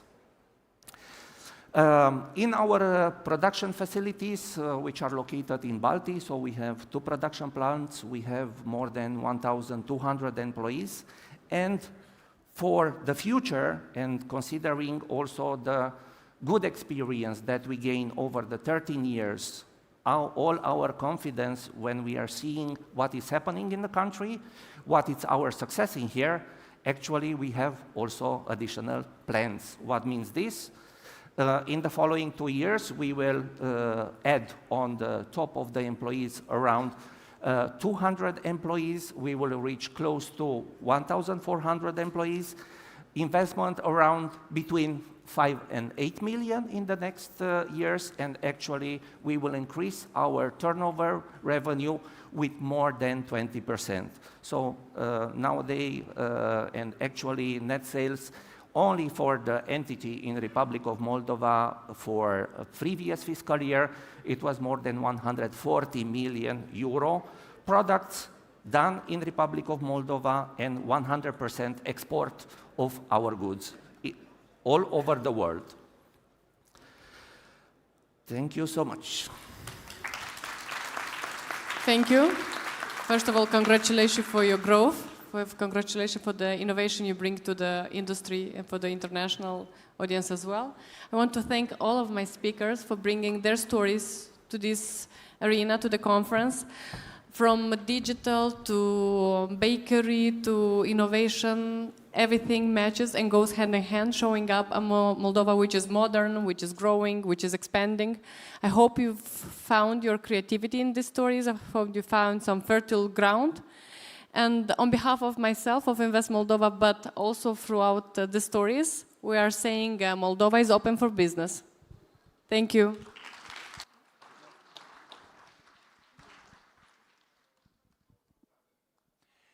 Thank you to all the speakers for sharing such inspiring journeys. These are not just business stories, they're Moldova's story of resilience and ambition.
And now we arrive at a truly historic moment. For the first time in our country's history, the signing ceremony of a partnerships memorandum for the new stock exchange.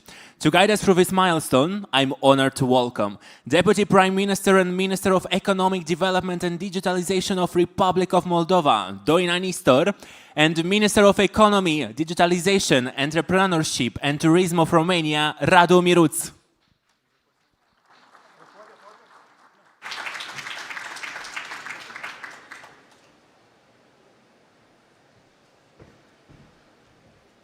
Thank you so much, and it's glad to be back on the stage on such an important occasion. First of all, I'd like to thank my peer minister from Romania, Mr. Radu Miruț, the Minister of Economy, and there are many other sectors that he curates, for making a detour on his way to Warsaw to stop in Chișinău on the first official visit. We had a great breakfast this morning to discuss bilateral cooperation, and needless to say that Romania is one of our most important partners, is the biggest trading partner, is the biggest cultural partner, is that we share history, shared culture, is our gateway to the European Union, is the biggest investment partner. And I'm exceptionally glad to announce today a new project, a new investment project with Romania, opening a new stock exchange together with Bucharest Stock Exchange, and very important, and a group of local investors. Why this project is truly unique? As we are looking at more investment, more companies, more local companies to grow, more foreign companies to enter the Moldova market, more citizens to invest smartly and protect their investments, I think the capital market is the missing ingredient in Moldova's economic growth. I am very happy that at this particular moment in time, we're able to step up and consolidate our capital market by announcing a new stock exchange. Why is this so important? It's because the model that we're shaping for the new stock exchange is also really unique. It's a shared model that signifies trust from our Romanian partners, from the Bucharest Stock Exchange, that is bringing their technologies, they is bringing their expertise, they is bringing their trust as an investor in the Moldovan market. But also, the government is stepping up. We're also going to become shareholders through the Agency of Public Property. And needless to say, I want to thank the local investors. We have three very important local commercial banks, MAIB, OTP, and Moldincom Bank, that agreed to be the shareholders in this journey, in this investment, but also Vienna Insurance Group that just sealed, as you saw, a new investment with Moldasig, as well as the alternative finance market. We have MK Capital, that is a large microfinance institution, and Mosel. I remain confident that with support of these very trusted investors, with support of the Bucharest Stock Exchange and their expertise, that we will have a successful investment, and we will have a successful stock exchange, new stock exchange in Moldova that will bring us closer to the European capital market and will stimulate economic convergence and economic development in the Republic of Moldova. Thank you, Mr. Vice Prime Minister. Bună ziua, doamnelor și domnilor, mă bucur să fiu astăzi aici. Thank you for the invitation. It's an honor for me to be here. By participating in such events you are organizing here, I'm understanding better and better why different companies that are coming to the Minister of Economy in Romania are telling me it becomes more attractive to invest in the Republic of Moldova. So it's a proof that what you are doing here is excellent, and congratulations for doing this. Regarding today's great event, I think that the opening of a new stock exchange here in Chișinău is more than a financial project. It's a clear sign of maturity of the market, and it's a new way for collaborating in between Republic of Moldova, Romania, and through Romania with the entire European market. Today, through Romanian Stock Exchange, we are building in Moldova not only, and we are opening not only a market.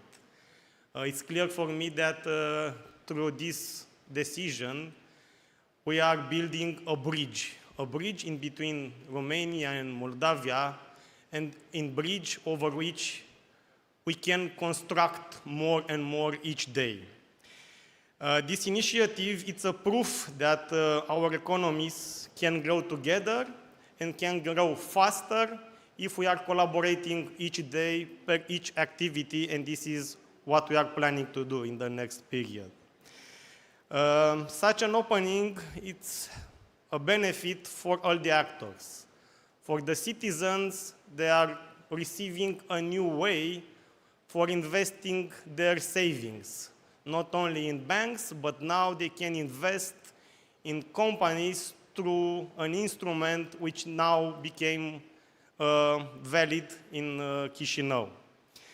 For the companies, it's another way for receiving investment, not only via banks, but also to receive investments for citizens that are considering a good way to save their monies. As a Minister of Economy, I will support this market with strong policies and fair regulations which are needed in such an activity. Today we are not only opening a stock exchange. I think we are opening a door through which Moldovan companies can access European market, and from my perspective and from the experience Romania had in the last years, it's the best chance to increase the economic collaboration. The key of the economic collaboration is to open new markets. Is not to block the activities inside one perimeter. It's mandatory to develop new partnership, and this can happen by opening many doors as possible. Thank you very much for the invitation I received, and I'm pretty sure that you are doing your best for Moldova, for Moldovan citizens, and for the collaboration between Moldova and Romania.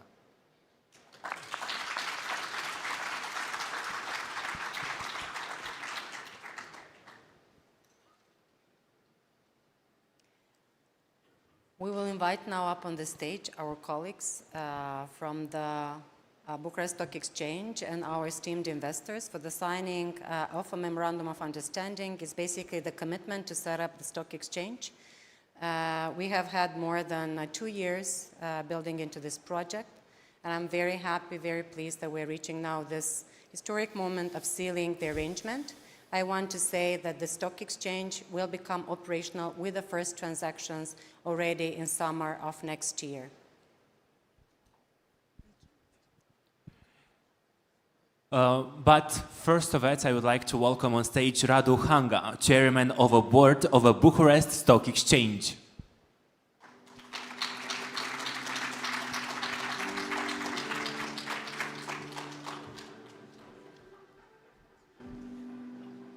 In the meantime, I would like to ask Doina Niston and Radu Mirus, just take a seat, please, in the public for the moment. We have a few arrangements still to make, and after this, we will be more than welcome to invite you back on the stage. But until then, we would like to listen to Radu Hanga for his speech. So please join us back on the stage. Thank you.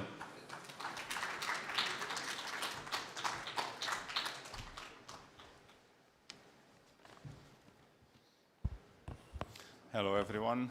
As usual, when there are too many Radu on the stage, mistakes are happening. So, hello, everyone.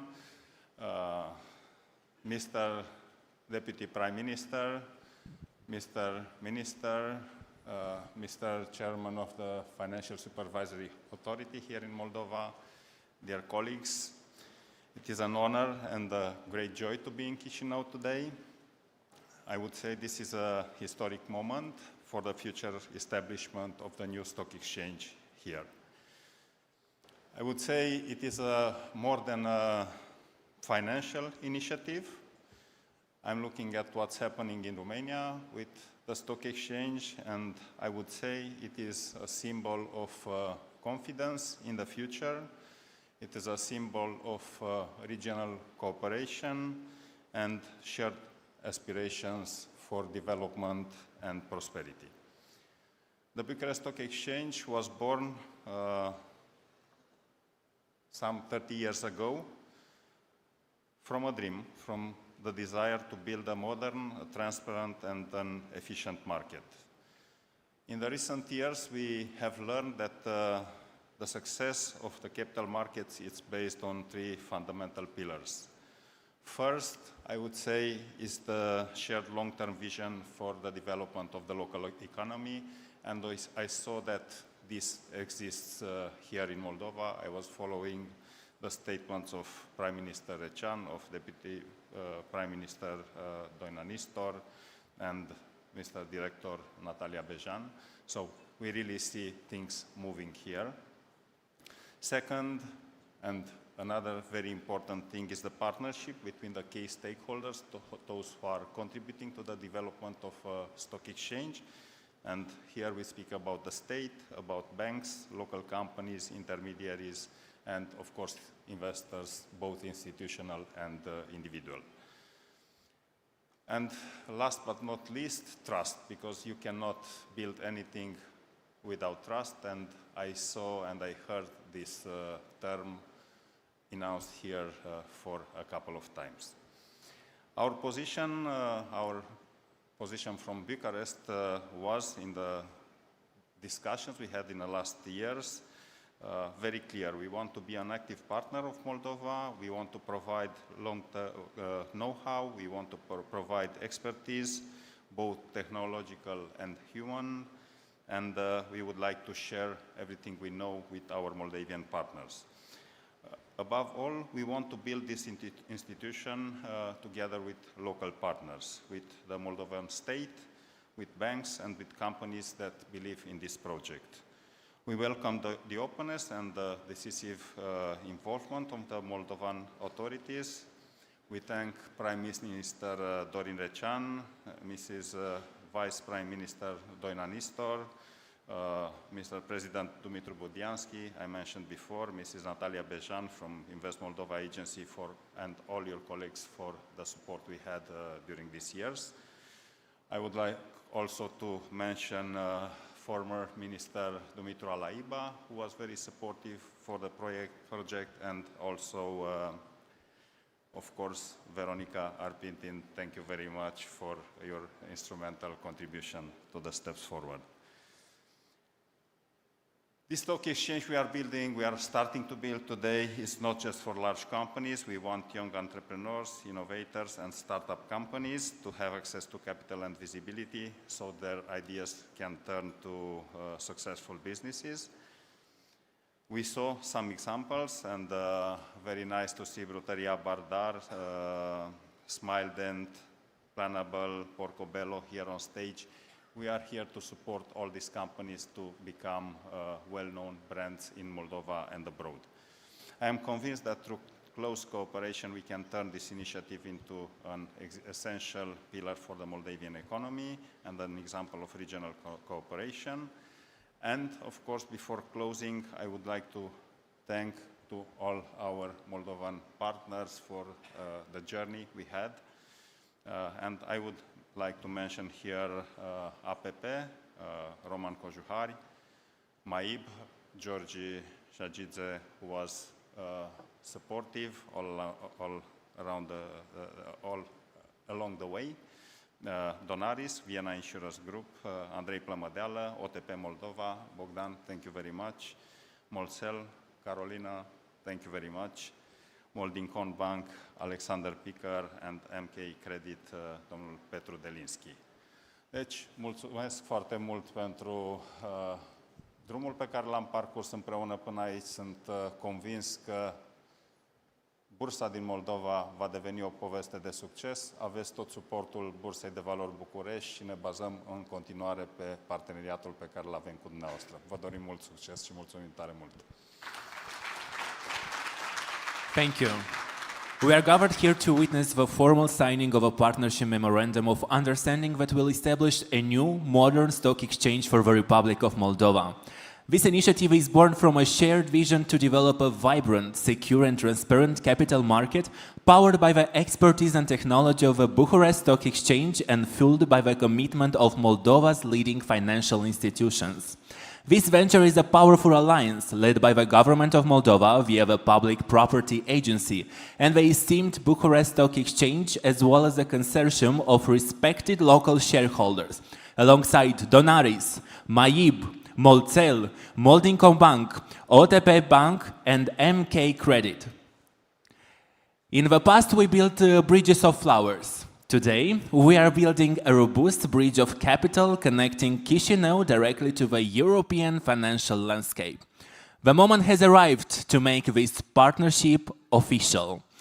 It's my great honor to invite the founding pillars of these partnerships to the stage. Please welcome Mr. Valerian Bobu, Deputy General Director of a Public Property Agency, and representing our strategic partner, Mr. Remus Vulpescu, Chief Executive Officer of a Bucharest Stock Exchange.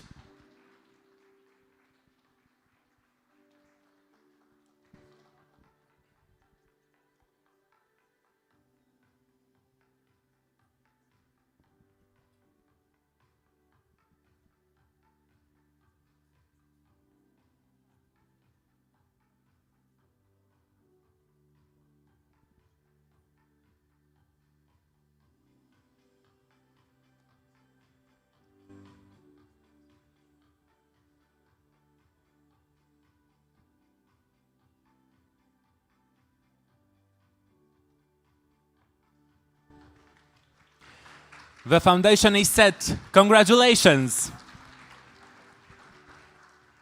The partnership now welcomes its co-founders. I invite Ms. Carolina Bugayan, Chief Executive Officer of Molcel, to sign the memorandum.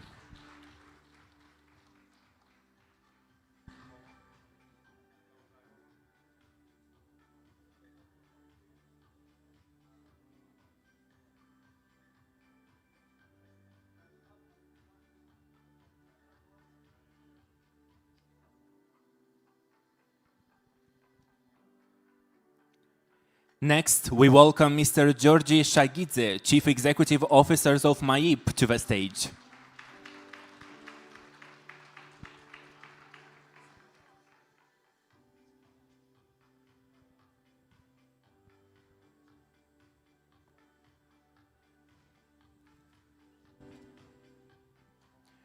We now invite Mr. Andrei Plămădeală, Chief Financial Officer of the Donares Vienna Insurance Group.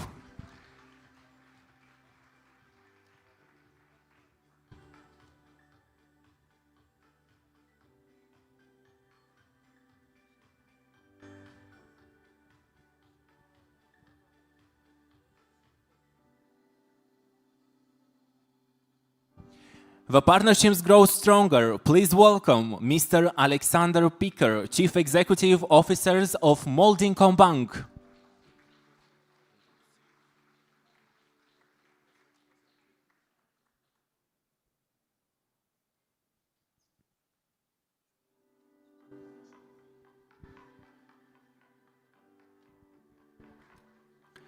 We invite Mr. Bogdan Spuza, Chief Executive Officer of OTP Bank Moldova, to sign.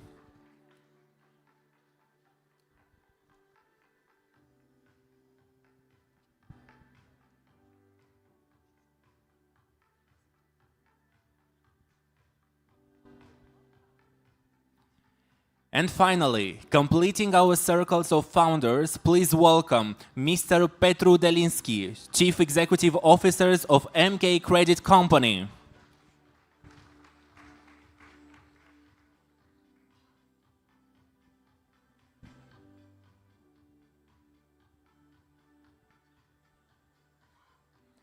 Ladies and gentlemen, please witness this symbolic and historic moment. This is the alliance that will power the future of Moldova's economy. Let us capture this historic moment. I would like to invite to the stage Ms. Doina Nistor and Mr. Radu Miruț to take the group photo together.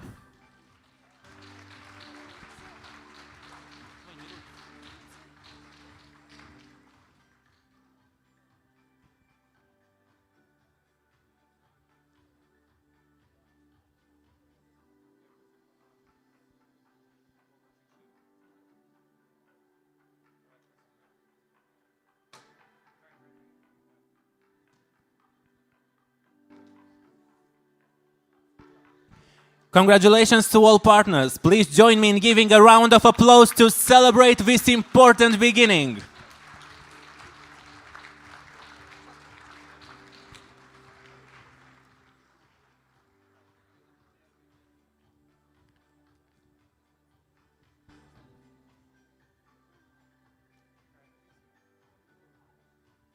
Thank you. This concludes the signing ceremony.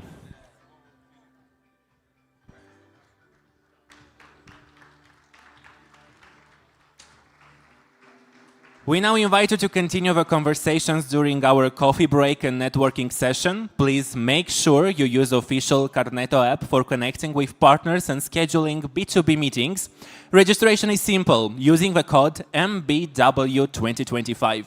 We invite you to enjoy your coffee, enjoy your meetings, and let this be only the beginning of opportunities we will unlock together. MBW has just been launched with a series of events scheduled for Monday and continuing throughout the week. We encourage you to consult the agenda and to discover the full program and plan your participation. Have an amazing day!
ședinți de raioane, dragi investitori, colegi și parteneri.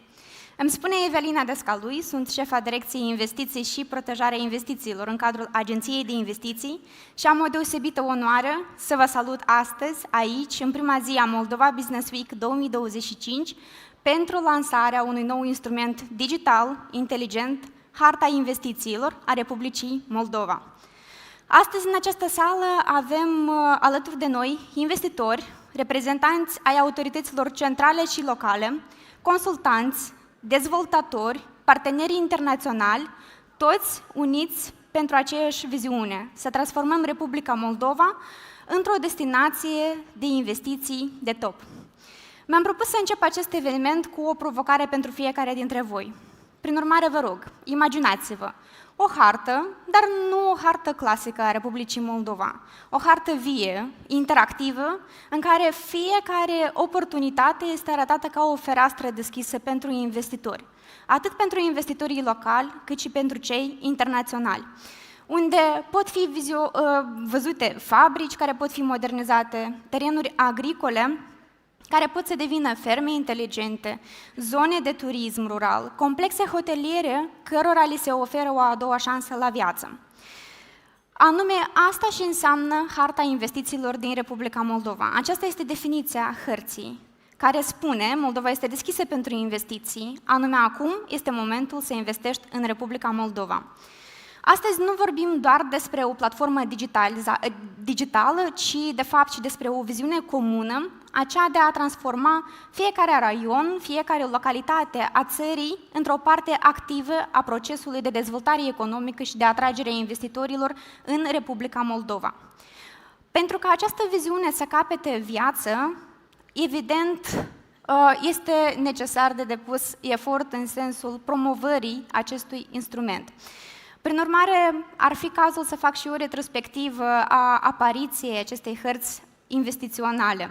Timp de mai multe luni, în cadrul vizitelor de studiu în Republica Moldova la diversi investitori, dar și în cadrul dialogurilor cu investitorii internaționali, Agenția de Investiții a sesizat necesitatea și interesul investitorilor de a avea un portofoliu structurat, transparent, ușor de accesat.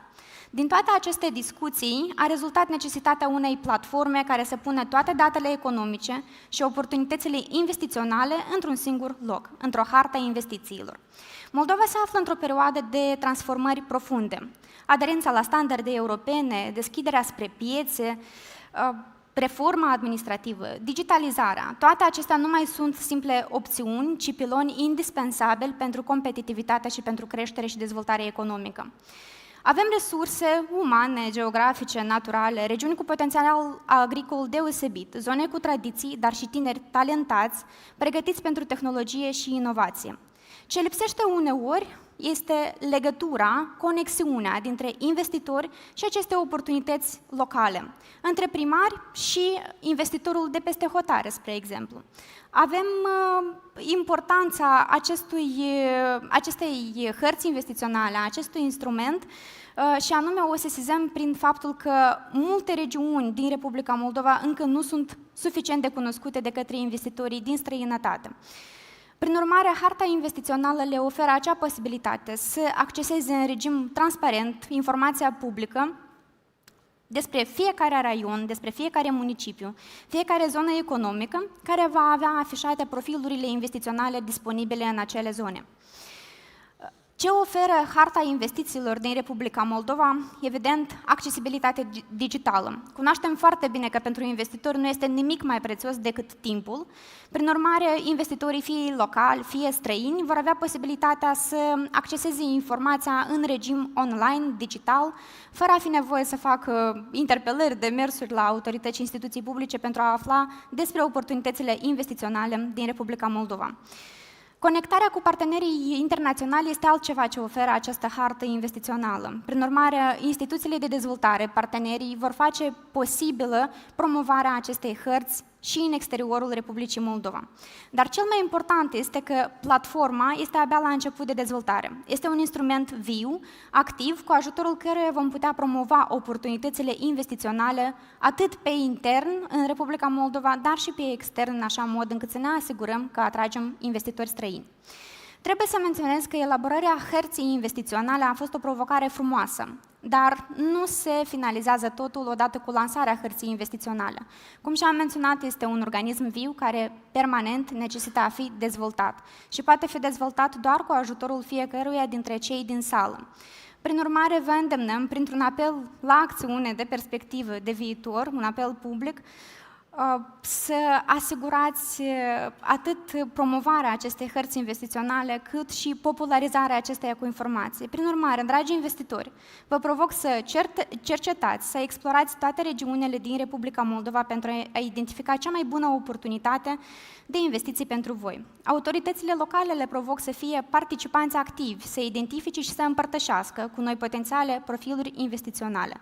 Pentru comunități, țin să le spun să îndrăznească să creadă în propriile regiuni, să creadă în potențialul regiunii și să creadă în proiectele investiționale disponibile în raioane. Însă, ceea ce privește agenția de investiții, țin să vă garantez că vom ține cont de feedback-ul fiecăruia dintre voi și continuu vom asigura îmbunătățirea platformei pentru a răspunde nevoilor reale. Acum, în calitate de moderator, îl invit în scenă pe colegul meu, Andrean Guțu, șeful secției suport la etapa post-investițională, care în esență este unul dintre arhitecții acestui instrument digital, persoana care a contribuit mult la dezvoltarea hărții investițiilor din Republica Moldova.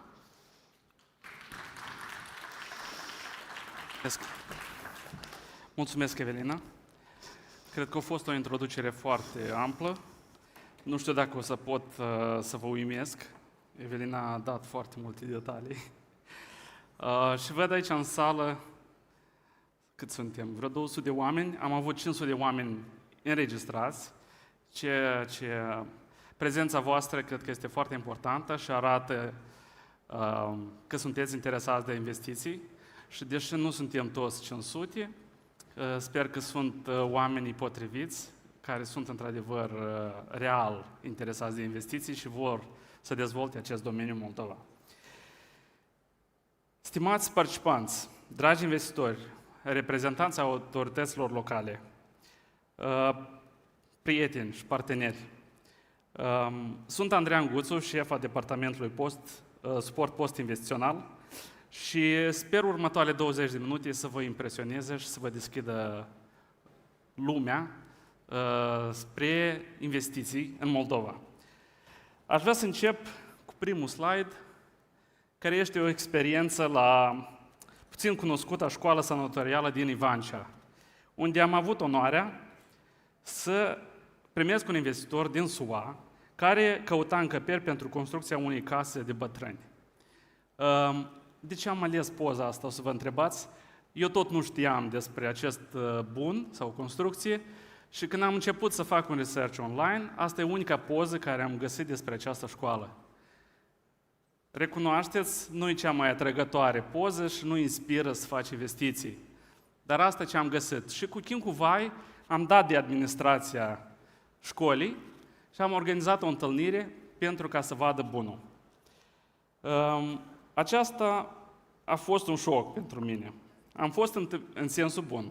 Am fost întâmpinați de o administrație extraordinar de prietenoasă și deschisă, care ne-a făcut un tur complet al întregii instituții. Și ce am descoperit m-a uimit.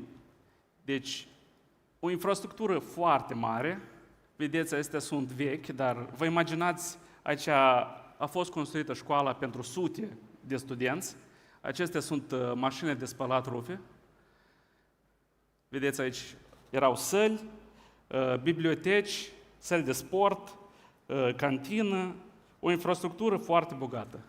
Și, desigur, bibliotecă. Aceasta se află într-o zonă foarte frumoasă. Ce m-a uimit ce mai mult e că clădirea stă abandonată, deci sunt numai angajații, și se află în mijlocul codrelor. Deci asta a fost o parte. Pe de altă parte, noi la Agenția de Investiții participăm la foarte multe expoziții internaționale, începând de la oportunități în Germania, Turcia, și terminăm cu delegații care le întâmpinăm la Casa Guvernului. Acolo mereu avem o întrebare. Dacă investim astăzi în Moldova? Care sunt oportunitățile care voi le oferiți? Și din păcate nu putem oferi un răspuns concret. Încercăm să înțelegem, să-i ascultăm care sunt nevoile lor, dar lipsește un loc centralizat unde investitorii ar putea imediat să vadă ce sectoare și ce oportunități oferă acestea. De aceea, venim acasă, trebuie luni întregi să căutăm oportunitățile, să contactăm prietenii, alte instituții de stat pentru a afla specific pentru fiecare investitor ce oportunități pot fi. Și asta, desigur, ia foarte mult timp. Așa. Ca urmare, ne-am dat seama că aici putem noi să venim în mijloc și să soluționăm problema. Și aici a apărut, sau mai degrabă ne-am dat seama că aceste probleme creează multe blocaje în dezvoltarea noastră economică. Investitorii pierd foarte mult timp prețios, cum am spus, autoritățile locale nu au capacitățile și nici cunoștințele cum să promoveze aceste proiecte și potențialul țării rămâne nevalorificat. Deci avem o sumedenie de active care nimeni nu cunoaște despre dânsele. Și am ajuns la viziunea hărții investiționale, unde vrem să fie punctul de contact pentru ambele părți. Pe de o parte stau investitorii care caută aceste oportunități, cer scuză. Pe de altă parte sunt proiectele și autoritățile locale care cunosc despre aceste proiecte. Și noi avem nevoie de implicarea lor, pentru că e imposibil ca agenție să știm ce se întâmplă în toată țara. Și de aceea și-am invitat foarte mult primării, consilii, ca să ne informeze și să ne dă ei proiecte. Asta este definiția. Harta investiției este o platformă digitală destinată promovării oportunităților din toată regiunea Republicii Moldova. Aceasta prezintă în mod interactiv, și eu să-l prezint, și accesibil principale locații și proiecte pregătite pentru atragerea investițiilor. Prin așa fel noi creștem transparența, reducem timpul pentru identificarea proiectelor, facilităm conectarea între investitori și proiecte sau companii private și accelerăm procesele de luare deciziilor de investiții. Deci, numai în studiile care le fac investitori de fezabilitate, investitorii poate imediat să aibă acces la informații și să includă asta în calculele lor. Și să nu mai așteptăm, haideți să vedem și harta, să intrăm online. Dacă Anastasia poate să mă ajute. Mulțumesc. Deci așa arată harta. Nu se vede. Așa. Așa arată harta. Am inclus 32 de raioane, sau noi le numim regiuni, din toată țara. Până când, după cum puteți vedea pe dreapta, avem 12 proiecte sau profile investiționale, cum le mai numim. Pe stânga este legenda, unde un investitor care nu a fost niciodată în Moldova, nu cunoaște nimic, poate să vadă care sunt aeropoartele cele mai principale din țară, unde ele se află, unde este logistica strategică. În felul ăsta, el poate să iei decizii mai informate, în dependență de necesitățile lui. Tot acolo mai jos am pus un filtru, dacă poți, Anastasia, să mergi pe hartă, să vedem, așa, apar denumiri, apar informații de sectoare care sunt mai active în fiecare regiune și dacă există o zonă economică liberă sau parc industrial. Dacă mergem pe stânga, Anastasia, și apăsăm regiuni cu zone libere, mai sus, da. Vedeți, se evidențiază exact regiunile care pe noi ne interesează. Și tot așa putem filtra după sectoare. Dacă putem să apăsăm pe ungheni, să vedem ce e acolo, fiind o regiune mai activă. Deci fiecare regiune, noi deja am pregătit o descriere în engleză și română. Aici îi invităm pe toți, pentru că cunoașteți cu mult mai bine cum vreți să vă poziționați, să veniți cu idei și sugestii ce informații noi trebuie să arătăm. Anastasia, te rog mai sus. Noi am încercat să povestim lucrurile cele mai importante. Ce companii de bază care creează economia sunt? Care este populația? Care este calificarea lor? Cât departe se află de locurile strategice ale țării? Logistica și tot așa mai departe. Aici vedeți și venitul mediu. Și butonul, desigur, vreau să investesc, care investitorul după asta intră în contact cu noi. La fel, sus, deci noi avem zonă economică liberă. Noi am încercat să integrăm și informații despre zonele economice libere. Și vedeți aici un PDF care se poate fi descărcat sau vizualizat cu toate informațiile cele mai importante pentru o companie. Și acum haideți să vedem un profil, exemplu. Dacă dai mai jos, oportunități, așa, haideți cu dreapta, construcția halei industriale din Pârlița, așa. La fel, o descriere mică, dar cu o diferență. Deci, noi acolo avem descrierea. Asta e profil sau proiect privat, public sau e privat-public, parteneriat. Și dacă descarci raportul, așa arată descrierea la fiecare proiect. Așa. Acolo vedeți datele de contact, unde se află pe hartă, datele financiare, desigur, și totul este la îndemână, și locația pe hartă. De asemenea, noi am inclus și contactele, așa au decis companiile. Pentru cei care preferă discreție, noi putem să punem contactele agenției și după asta să facilităm întâlnirile cu compania sau să organizăm oricare vizită. Dacă poți, te rog să ieși de aici. Aceste profile, sau majoritatea dintre ele, au fost pregătite de UNDP. Haideți să mai vedem încă unul, care e diferit. Te rog la hartă, sau toate proiectele, e ok. Dacă dai mai jos, deci avem o sumedenie de filtre, putem pe regiuni face, dai mai jos, avem informații despre sectoare strategice, deci apar doar profilele și proiectele care se referă la sector dat. Haideți să ne uităm în Cahul, ce este acolo, tot am încărcat câteva. De ce am pus 12? Ne-am gândit, deși avem peste 100 de proiecte, am vrut să fie proiecte exemplare, unde toți se poate uita, să fie exemplu pentru viitor și să înțeleagă cum se face o analiză financiară calitativă, cum se prezintă compania. Dacă dai mai jos, da, acela. Nu, mai sus. A treilea proiect. Proiecte de construcție sanatoriului, da. Și iarăși putem să descărcăm. Deci aici, în cazul ăsta, e o companie privată care vrea să extindă. Și ei au creat proiectul lor. Descarcă, te rog. Aceeași informație, unde se află, un raport financiar și despre infrastructură și planurile care le are. Deci, dacă putem să revenim înapoi la prezentare. Așa, acum, care sunt criteriile de înregistrare a proiectelor? Noi dorim ca toți să participe, dar, desigur, trebuie să punem niște limite, ca să nu vindem apartamente sau proiecte care nu interesează pe investitori. Și de aceea ne-am gândit că și totodată vrem să fie și simplu, dar și să nu includem chiar totul la rând.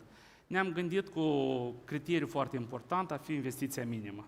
Aceasta este de 10 milioane, inspirată din schema de ajutor de stat. Ne-am gândit că e o cifră care are un impact asupra economiei, creează locuri de lucru și are un impact asupra comunității locale.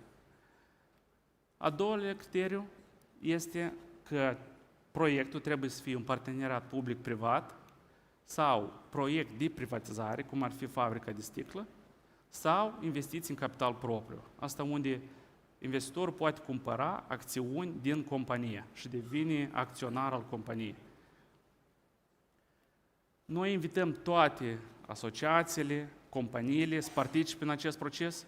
Toate dintre însele sunt binevenite și noi vă așteptăm să vă implicați, să ne oferiți proiectele și să participați în promovarea sau atragerea investitorilor de peste hotare.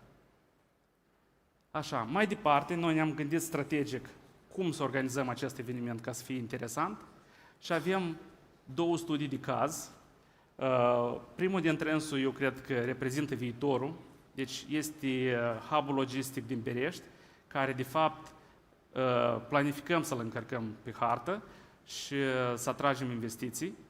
A doilea este prezentul, care este fabrica de sticlă, care deja noi am pus-o pe hartă și poate fi descărcată cu informații generale despre fabrică și cine vrea să participe în privatizarea acestuia. A treilea este Fez Ungheni, care e un exemplu extraordinar despre cum o regiune a putut să dezvolte și să atragă investitori din SUA, Franța și Belgia, unde Natalia Ipraș o să ne prezinte. Și ultimul, desigur, contextul în care ne aflăm și acesta e contextul european. Noi vrem să înțelegem cum asta se încadrează în EU Growth Plan sau planul de creștere a Uniunii Europene și domnul din Grecia o să ne ofere mai multe detalii și cum poate să ne ajute să finanțăm dezvoltarea acestor profile investiționale. Eu vă mulțumesc până când, o să revin la urmă și o să închei evenimentul. Vă doresc vizionare plăcut! Andrean, îți mulțumim frumos pentru prezentarea creativă, inspirațională și practică. Cu certitudine, fiecare din cei prezenți în sală acum înțeleg mai bine ce înseamnă harta investițiilor pe lângă introducerea care a fost făcută anterior. Acum am onoarea de a-l invita în scenă pe domnul secretar de stat în cadrul Ministerului Dezvoltării Economice și Digitalizării, Viorel Garaz, pentru a trece de la viziune la implementarea concretă a proiectelor strategice. Domnul Garaz ne va prezenta hub-ul logistic multimodal Berești, un proiect care transformă Moldova într-un nod logistic regional, demonstrând puterea parteneriatelor public-private. Domnule Garaz, vă rog să ne onorați cu prezența dumneavoastră în scenă.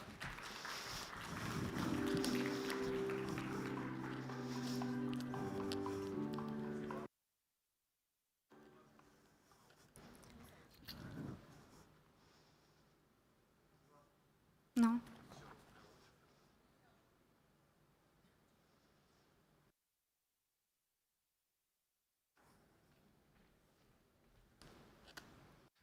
Bună ziua, doamnelor și domnilor! Acum se aude. Sunt onorat să mă aflu astăzi în fața domniilor voastre, pentru că, cu adevărat, am o misiune extrem de importantă. Așa cum menționase și domnul Adrian în prezentarea anterioară, de foarte multe ori noi avem un potențial enorm de creștere sau de valorificare a anumitor oportunități pe care fie că nu-l cunoaștem sau nu știm cum să-l prezentăm. Iată, proiectul pe care îl voi prezenta probabil face parte din această listă și folosindu-mă de ocazie, aș vrea să le mulțumesc colegilor de la Agenție de Investiții pentru organizarea evenimentului respectiv și totodată să vă mulțumesc și domniilor voastre pentru că ați dat curs invitației și sper eu că la plecare veți deveni ambasadori veritabili ai Republicii Moldova în materie de investiții și dezvoltare economică. Deci, cum menționase și colega, numele meu este Viorel Garaz, sunt secretar de stat la Ministerul Dezvoltării Economice și Digitalizării și am onoarea să fiu responsabil de politici în domeniul atragerii investițiilor și dezvoltării industriale. De foarte multe ori, chiar și evenimentele recente, triste de altfel, ne-au învățat lecții foarte scumpe. Atunci când noi creăm politici de atragere a investițiilor, de dezvoltare economică, unul din, să spunem așa, principalele instrumente care trebuie spuse la dispoziția investitorilor, agenților economice, este căile rapide, scurte, ieftine spre piețe. Republica Moldova, după cum cunoașteți, este o piață destul de mică. De cele mai multe ori investitorii, în mod special cei străini, nu se orientează spre investiții Republica Moldova ca piață finală. Da? Deci noi cumva valorificăm oportunitatea poziționării noastre geografice. Iată, proiectul de care vă vorbi eu face parte din această oportunitate geografică pe care ar trebui să o valorifice Republica Moldova, atunci când vorbim despre conexiunea între țări și nu doar pentru investitorii din Republica Moldova, dar și pentru cei din estul și din vestul continentului. Republica Moldova dispune de un sistem de transport relativ divers, în care transportul rutier deține ponderea principală, iar calea ferată joacă un rol important atunci când vorbim despre transportarea mărfurilor grele, a celor în vrac, și atunci când vorbim despre tranzit. În acest context, dezvoltarea unui centru logistic multimodal la Berești reprezintă, cum menționasem eu, un pas strategic pentru valorificarea poziției geografice a țării, acesta fiind integrat în mai multe documente de politici, unul dintre care este și Strategia Națională de Dezvoltare, Strategia Națională de Transport și Logistică. Centrul, îl putem numi așa, deja, Centrul Multimodal la Berești este situat în proximitatea punctelor de trecere a frontierei Iași-Ungheni, conectat la rețeaua feroviară europeană prin ecartament dublu, ceea ce înseamnă că avem atât ecartament larg folosit în spațiul ex-sovietic, cât și cel îngust folosit în spațiul european. Astfel, terminalul de la Berești are potențial de a deveni un hub logistic modern, capabil să faciliteze comerțul regional, să sprijine exporturile și să contribuie la integrarea Republicii Moldova în piața europeană de transport și logistică. Totodată, nu doar considerăm, sunt ferm convinși că acest centru logistic ar putea deveni și o punte între Europa, Caucaz și țările asiatice. Deci eu o să trec la prezentarea propriu-zisă. Deci pe slide-ul respectiv noi vedem harta căilor ferate din Republica Moldova și aici avem nu știu dacă se spune neapărat scăpare, dar lipsește o porțiune de cale ferată foarte importantă pentru noi astăzi. Și este vorba de porțiunea asta de cale ferată de la Ungheni, deci iată, porțiunea asta de cale ferată nu lipsește, nu este funcțională astăzi. Da? Deci o să fac o mică paranteză. Deci iată, porțiunea asta de cale ferată care unește Cantemirul cu portul fluvial din Giurgiulești este momentan în renovare, în reconstrucție, chiar aș spune eu, pentru că de foarte mulți ani ea nu a fost valorificată, fiind avariată din cauza anumitor calamități, iar reconstrucția acestei porțiuni de drum scurtează considerabil atât calea cât și timpul de transportare a bunurilor din, spunem așa, din inima țării spre portul Giurgiulești. Pardon, aici vreau să fac și o mică paranteză ce ține de distanțele pe care le avem de la centrul sau de la centrul multifuncțional Berești până la portul Giurgiulești este vorba de circa 200 de kilometri, până la portul din Odessa avem 245, până la portul din Constanța, pe care îl traversăm pe aici, deja pe ecartament european, cum menționasem, pe teritoriul României, avem în jur de 350 de kilometri.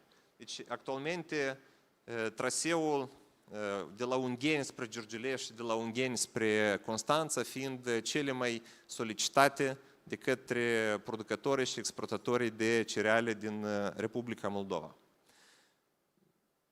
Cu vreo ocazie ar fi bine să-l consultăm la acest capitol și pe domnul Alexandru l-am văzut undeva în sală, el fiind printre primii care a început să facă export de cereale sau pus la dispoziția producătorilor de cereale containere și deja exportăm, sau producătorii mai mici care nu au posibilitatea să încarce nave sau garnituri de trenuri, ci au posibilitatea să facă exporturi direct către cumpărătorul final prin intermediul containerelor maritime.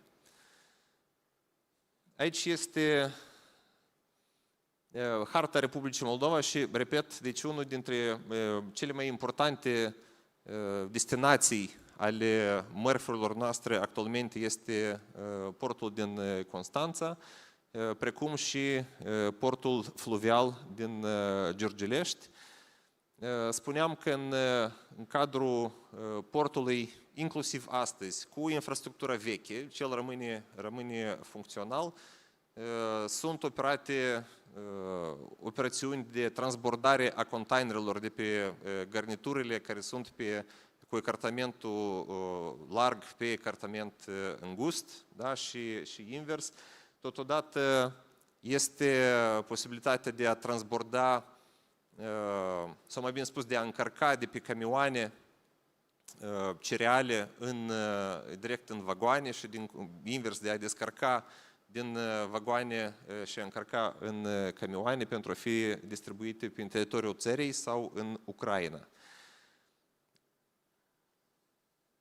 Da? Deci aici sunt listate operațiunile care sunt operate. Cu regret, imaginea nu ne aparține, este fiind spunem așa, o imagine de viziune pe care intenționăm să o implementăm.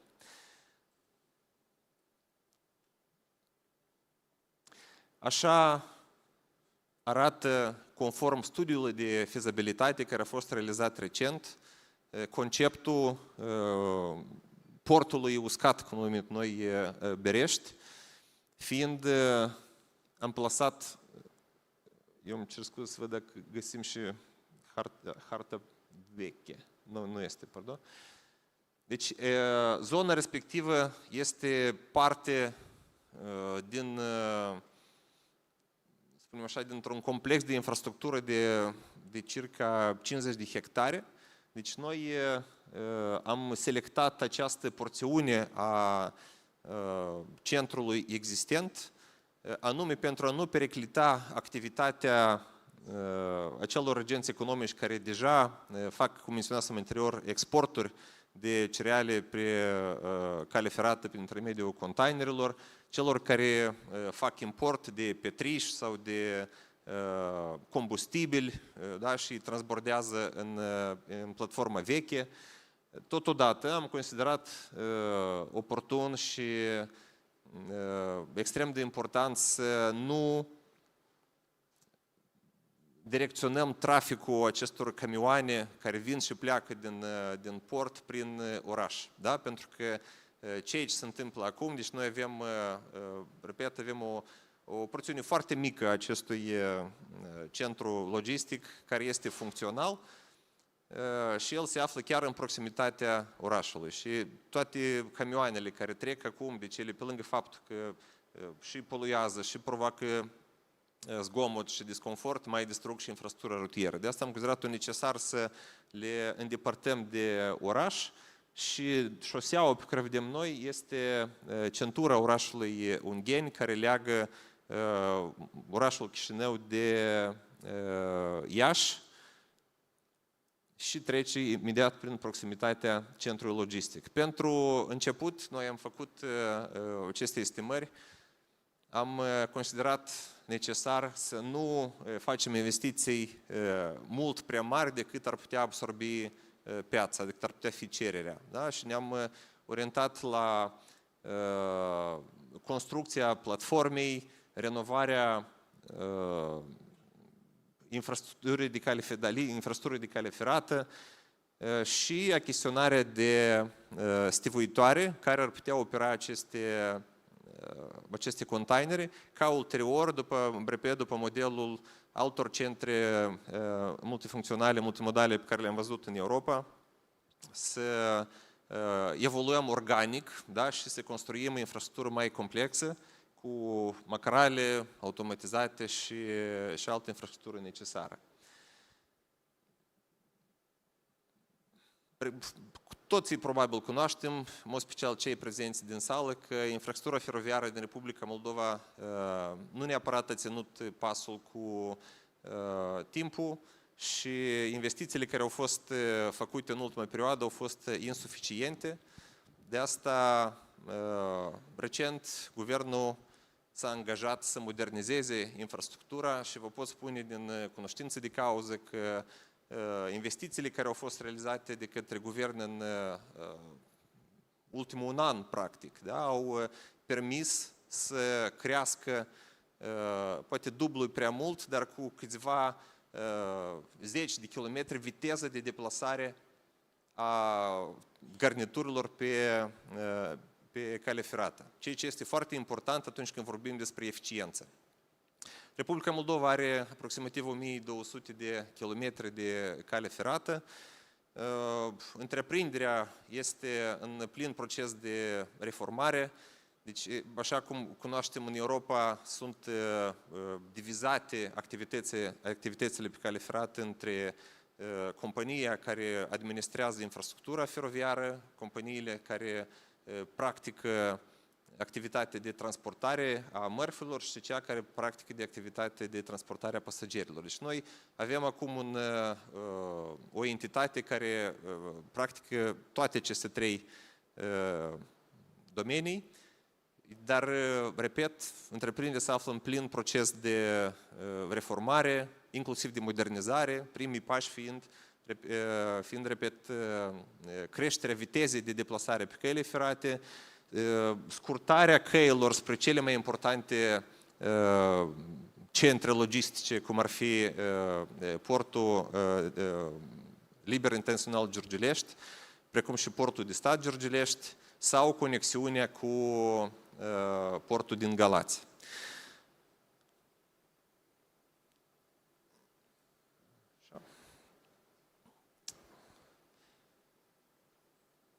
Deci, pentru a valorifica potențialul portului uscat, Berești, deci guvernul și-a propus să întreprindă un șir de măsuri, una dintre care fiind reabilitarea căilor feroviare, doi, fiind reabilitarea căilor de acces spre aceste căi feroviare sau stații în care agenții economici din Republica Moldova își putea să-și încarce bunurile pe cale ferată, precum și crearea acestui centru multimodal de la Berești, din Ungheni, și, iarăși, din cunoștință de cauză, spun, colegii mei de la Ministerul Infrastructurii și Dezvoltării Regionale depun eforturi colosale pentru ca tot ce înseamnă infrastructură, atât rutieră cât și feroviară, să fie conectat la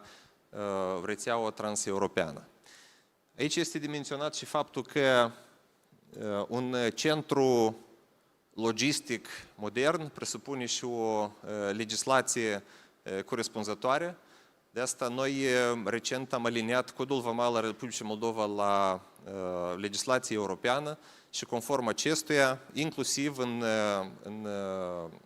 cadrul Centrului Multimodal Berești, va fi instituit regimul de zonă liberă, ceea ce va permite crearea acestui regim suspensiv. Da? Agenții economici care vor opera în cadrul acestui port nu vor trebui să-și blocheze resursele financiare, învămuirea bunurilor, decât atunci când bunurile vor părăsi teritoriul acestui centru. Așa. Deci, repet, noi avem o infrastructură foarte, spunem așa, destul de veche și neeficientă momentan într-o mică parte a acestei platforme, în care noi operăm sau careva operațiuni, efectuăm careva operațiuni, și aceste operațiuni se rezumă în mare parte, repet, la încărcarea de cereale și transportarea lor către principalele porturi operaționale acum sau din proximitatea Republicii Moldova, cum ar fi porturile fluviale din Giurgiulești și cel din Constanța. Aceasta va facilita, sau crearea acestui centru va facilita conectarea agenților economici la lanțurile valorice europene, precum și va facilita tranzitarea tranzitarea bunurilor practic din Portugalia până în China, cea mai scurtă cale fiind trecând prin Republica Moldova. Totodată, cu regret, constatăm că Republica Moldova având cel mai lung hotar cu Ucraina dintre țările partenere, se află și cel mai aproape de zonele distruse, da? Practic rase de pe fața pământului de război din Ucraina, partea de sud a Ucrainei, respectiv atunci când vorbim despre transportarea de materiale de construcții, noi știm că de foarte multe ori costul de transportare ar putea fi mai mare chiar decât costul bunului propriu-zis. De asta tranzitarea prin Republica Moldova ar fi cea mai eficientă și cea mai ieftină atunci când vorbim despre livrarea de bunuri utilizate la reconstrucția ulterioară a Ucrainei. Republica Moldova ar putea beneficia sau ar avea mai multe beneficii din implementarea acestui proiect investițional. Aici, în primul rând, vorbim despre potențialul investițional în regiune și posibilitatea de angajare, de crearea specialiștilor atât în operarea portului cât și în logistică. Cum menționasem anterior, prin Republica Moldova sunt tranzitați sau din Republica Moldova sunt exportate atât bunurile sau cerealele în mare parte produse din Republica Moldova, cât și o parte din cele produse în Ucraina. Aceste cereale contribuind esențial la asigurarea securității alimentare în anumite regiuni. Totodată, implementarea acestui proiect va impulsiona dezvoltarea afacerilor locale, pentru că noi cunoaștem că o întreprindere mare sau un centru logistic este ca nu știu, nu mă rușinesc să folosesc acest termen, dar cu toții am văzut, este ca un hipopotam, da? În jurul căruia se dezvoltă un micro-univers, da? Care se alimentează din această infrastructură mare, și vorbim de clusterizare, întreprinderi mici și mijlocii, care ulterior vor presta anumite servicii în regiune. Noi ne confruntăm la nivel de țară, nu doar regional, de eficiența scăzută a anumitor producători, iar prin faptul că noi le vom oferi aceste căi de acces rapide, sigure și la cost redus, cu siguranță va spări și eficiența întreprinderilor. Noi, o bună parte din companiile noastre industriale lucrează pe sistemul just-in-time. Noi ne-am confruntat recent, inclusiv în perioada COVID-ului, cât și în perioada incipientă a războiului, atunci când camioanele noastre stăteau în cozi infernale săptămânale, în rând cu transportatorii din Ucraina, iar aceasta a periclitat enorm sistemul de livrare a materiilor prime sau celor bunuri care sunt părți componente din alte, spunem așa, din alte bunuri mai complexe. Aceasta a dus la reorientarea comenzilor spre alte piețe, din păcate. Și, repet, această lecție ne-a costat enorm și iată, noi încercăm cumva să implementăm învățăturile de pe urma acestor dificultăți. Da? Și, de asemenea, acest centru logistic va fi și un răspuns la cererea regională pentru transportarea rapidă și ieftină a bunurilor în regiune. Conform studiului de fezabilitate care a fost creat recent, cu ajutorul colegilor noștri de la MISRA, USAID, vorbim despre implementarea etapizată a acestui proiect investițional și vorbim de o fază inițială în care toată infrastructura va fi operațională, repet, nu cu macarale automatizate care vor funcționa pe senzor, dar la prima etapă cu stivuitoare, cu spații pentru depozitarea cerealelor, care ulterior vor fi încărcate în vagoane sau invers, vor fi descărcate anumite produse, cum ar fi, nu știu, cărbuni, petriș, combustibili, fiind stocați și ulterior transportați în interiorul țării, cu camioanele sau spații pentru depozitarea containerelor sau bunurilor care ulterior vor pleca pe alte piețe, cum ar fi Ucraina, țările Caucazului sau poate chiar mai departe și invers. Da? Investiția totală se ridică la sub 30 de milioane de euro, dar, repet, la prima etapă, prima fază, conform studiului, sunt suficienți circa 18 milioane de euro pentru a începe sau pentru a porni proiectul, repet, fără a periclita activitatea infrastructurii existente care astăzi operează și ulterior va fi transferată în acest centru nou. Aici avem o listă a potențialilor participanți la respectivul proiect investițional. Un lucru foarte important pe care aș vrea să-l menționez este faptul că Guvernul Republicii Moldova nu este în căutarea unui investitor în infrastructură sau în căutarea unui investitor în, nu știu, în imobile. Guvernul Republicii Moldova este în căutarea unui operator care este capabil să facă această investiție și să genereze trafic. În caz contrar, există riscul să ne pomenim cu o infrastructură modernă, frumoasă, performantă, dar fără trafic. Deci ne vom bucura exclusiv de cererea cu o creștere organică, așa cum se întâmplă astăzi în Republica Moldova. Deci noi căutăm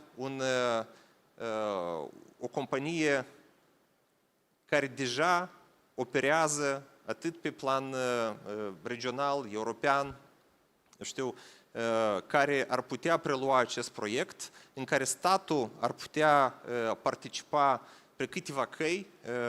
Deci așa cum noi ne-am modificat codul VAMAL, am modernizat sau am aliniat și legislația națională în ceea ce ține de parteneriate public-private la legislația europeană. Este conform acestor prevederi legale care au intrat în vigoare acum 2 ani. Deci noi avem câteva forme de PPP, este vorba de parteneriatul public-privat contractual, instituțional și concesiune. Deci care din aceste, spunem așa, modele vor fi mai convenabile, urmează să le determinăm pe perioada discuțiilor cu potențialii investitori. De asta, cum am menționat și la bun început, este foarte important ca atunci când o să mergeți să vă întâlniți cu potențialii, nu știu, parteneri, prieteni și considerați că această informație ar fi utilă pentru ei, nu ezitați să le vorbiți și despre acest proiect investițional, care de altfel este important nu doar pentru țară, dar le poate genera și venituri suplimentare. Iar noi, în mod particular eu, rămân la dispoziția dumneavoastră și a tuturor celor care vor fi interesați pentru a investi în portul uscat sau, cum spunem, în centrul multimodal Berești, precum și în alte domenii ale economiei naționale. Eu vă mulțumesc frumos pentru atenție și celor care au venit cu gândul de a investi în Republica Moldova, să o faceți cât mai curând, ferm, fără ezitare, pentru că acum, cum menționați și colegii noștri, este cel mai bun timp pentru a investi în Republica Moldova. Iar noi venim cu toate mecanismele pentru a vă susține proiectele investiționale. Vă mulțumesc frumos!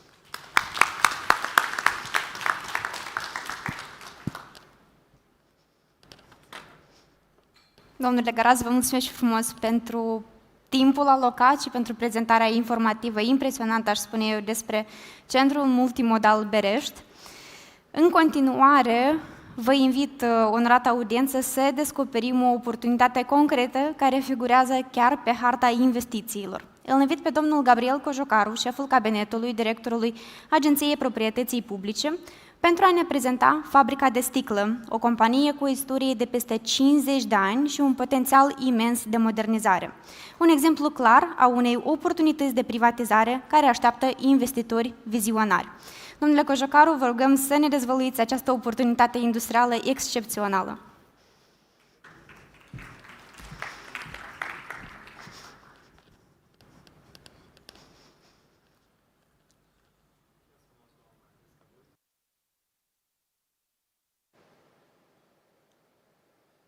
Da, voi continua prin a prezenta proiecte investiționale în Republica Moldova. Voi continua pe ceea ce a început să prezinte domnul secretar de stat Viorel Garaz. Voi veni cu un alt proiect investițional. And in order to facilitate the attraction of foreign investment, I will switch to English so that the foreign investors will be better informed with regards to the investment projects which are facilitated by the Public Property Agency. I will walk you through the realm of privatization, and I will emphasize upon a specific project, which is the Chișinău glass factory. So under the normative acts of the Republic of Moldova, specific conditions have to be met in order for an objective to be exposed to privatization. One of such conditions is that the object has to be present, referring specifically to enterprises, has to have an activity upon a sectoral market which already has developed enough competition.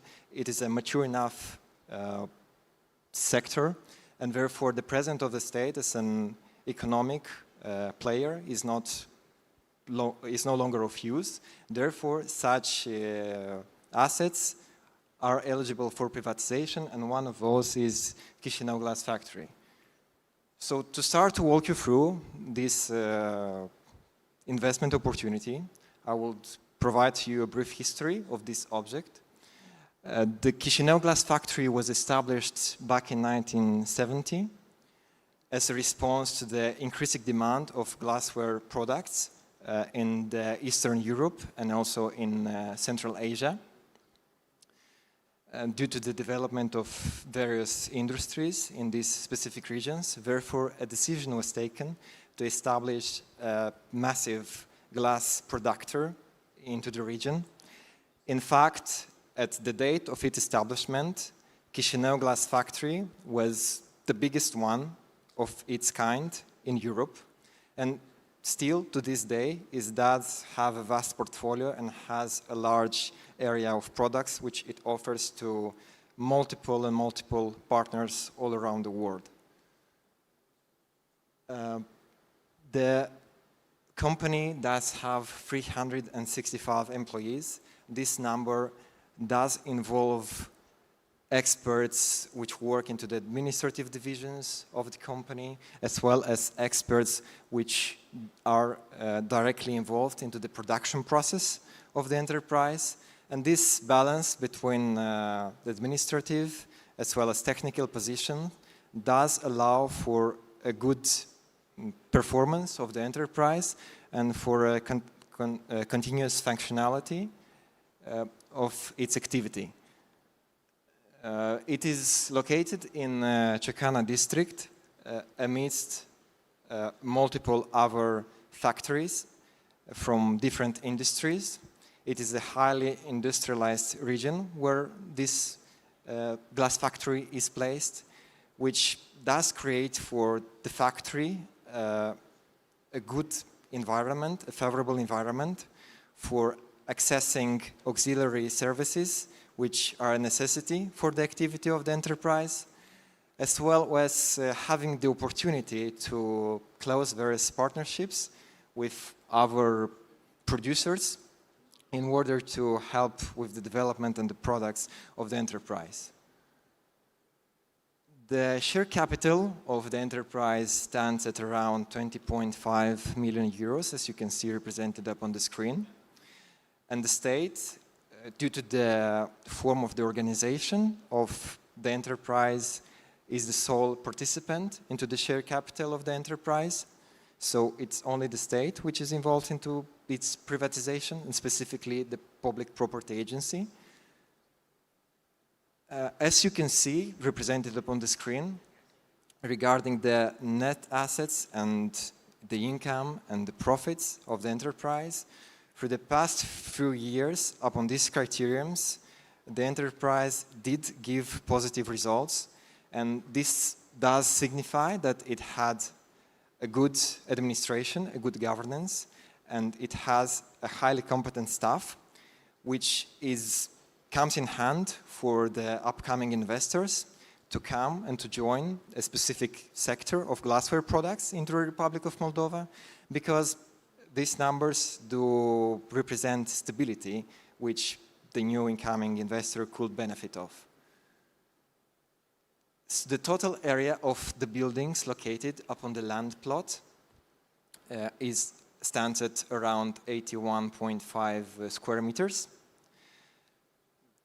This does include the administrative building, the innovative center of the enterprise, as well as the production hubs, the depots of the enterprise, and various other real estate objects which the enterprise does hold ownership of. The total area of the land plot stands at 14.8 hectares, and now you can have a bird's-eye view upon the entirety of the enterprise's facilities. We can start walking through the real estate portfolio of the enterprise with the administrative building, where all of the offices for administration, for financial operations, for legal issues are located. The closeness of the administrative building of those experts to the production activity of the enterprise does facilitate for a good cooperation between the personnel which is directly involved into the production and the personnel which is involved with administration, with financial operation, and for good governance of the enterprise in general.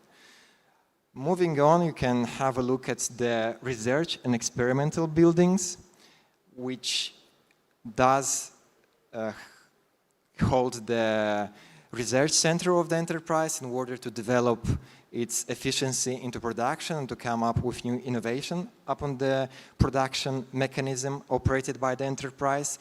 Currently, it is not used to the fullest of its potential, and it will be great if the upcoming investor could have a contribution to the development of the innovations of the enterprise. The final product warehouses is where the goods produced by the enterprise are stored until they are ready for being shipped to the consumers and to the sellers. Moving on, you can have a look at the nice have of the enterprise, which is the railway hub of the enterprise, which goes directly to the enterprise's depots and which does facilitate for a fast-track connection to the sellers and to the customers as quickly as the products have been already produced. This railway does connect to the central railway system of the country, to which Mr. Secretary of State did recently mention, and which has good contribution to the overall activity and presence of the enterprise. Moving on, you can have a look at the region which is designated for the storage and for the delineation of the raw material mixtures used by the enterprise into its production. The closeness of the raw material hub to the production facilities helps a lot with the rapidness of contribution to the furnaces with raw materials, which does allow them to run for a continuous period of time. Moving on, you can have a look at the main hub of the enterprise, which is the molding and the packaging line. Here the glass is molded and is formed into either into bottles, glass bottles, which have a range from 0.1 up to 3 liters of quantity, as well as you can, there are also produced jars with a capacity from 0.1 up to 5 liters. The shapes are accordant, the shapes as well as the quality of the products are correspondent upon the requirements of international standards, as well as are in accordance to the requirements of the specific lines of the enterprise. Moving on, you can have a look at the main cells of this enterprise, the melting glass furnaces. There are 3 of number of the main ones, of whom only 1 is operated, and there is an additional 4th melting glass furnace, which also is not used to the fullest of their capacity. So due to the fact that only 1 out of 4 melting glass furnaces of the enterprise are currently in use and are being used for the production, we can conclude that the factory, we can easily conclude that the factory does operate at a maximum of a quarter of its full potential. And it will be a condition for the next investor to come up with an investment scheme, with a plan in order to repair and to put in use those sleeping furnaces. Now you will have the possibility to have a look at a short video which was made with all of the real estate facilities of the enterprise. It is a brief one.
This is a representation of the activity of the production line.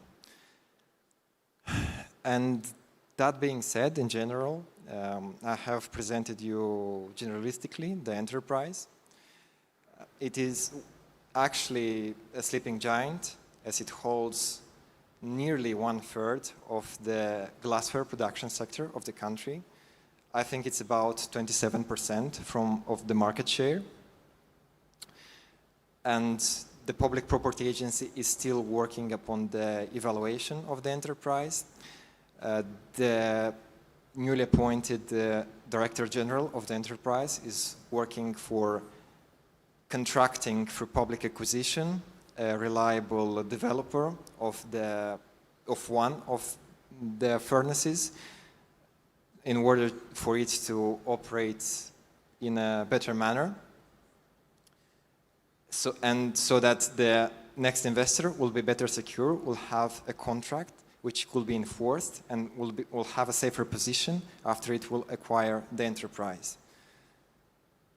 That being said, the Public Property Agency is open to receiving offers of this specific enterprise when it will be exposed to privatization. It will be a transparent process. We will have our publishments, to which we will be glad if you could, the representatives of the embassies could inform the representative of the economic sector from their countries, as well as we are always happy for the cooperation we had with Moldova Invest Agency in this matter. Yes.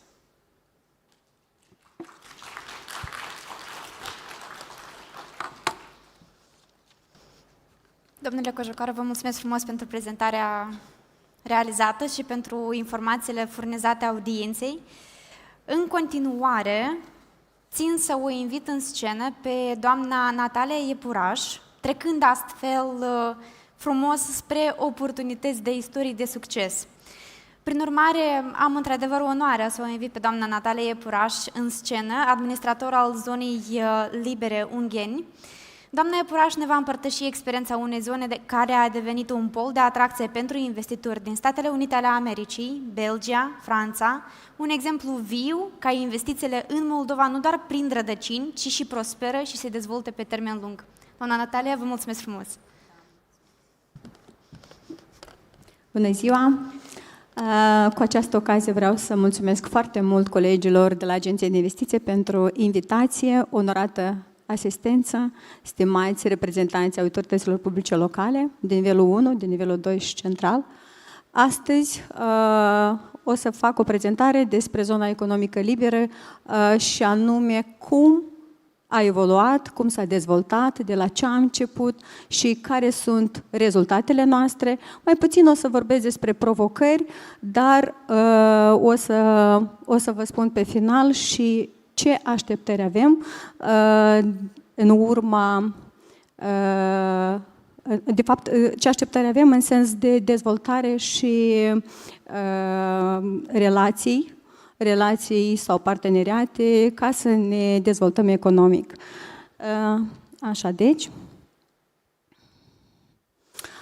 Zona economică liberă din Ungheni a fost creată în 2002, pe o perioadă de 42 de ani. Inițial, Administrația Zonei Economice Libere, Primăria Ungheni, a transmis în folosință 42,34 de hectare în sectorul industrial al orașului și, de fapt, noi le-am divizat în 5 subzone. Astăzi avem 10 subzone și suprafața totală este de 123,4 hectare. De fapt, noi, clar că o să vă puneți întrebarea, pentru că pe acest slide vedeți că avem subzone în mai multe regiuni ale Republicii Moldova. Noi am avut necesitatea să ne extindem, dat fiind faptul că în 2018 terenul care a fost dat în gestiune, zone economice libere, a fost valorificat în proporție de 90%, astfel cu suportul Agenției de Investiții și Agenției de Cooperare Internațională a Germaniei, GIS, am identificat aceste suprafețe în aceste regiuni și, cum observați, noi în Ungheni avem 44,8 hectare, în Călăraș avem 32,3 hectare, la Nisporeni 23,7 hectare, la Soroca avem 20,6 hectare și la Hâncești avem 2 hectare.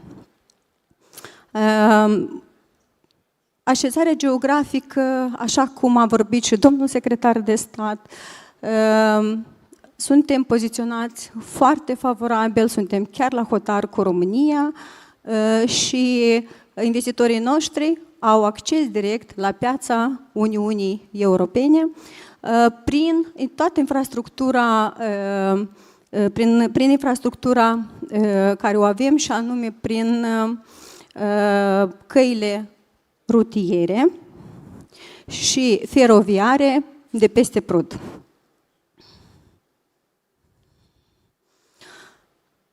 O să vedeți, o să prezint câteva aspecte, de fapt câteva momente, cum a început și cum este astăzi teritoriul zonei libere de la Ungheni. Noi aici avem un investitor din Statele Unite, de fapt este unul cel mai mare, o să vorbesc mai jos despre compania Lear Corporation.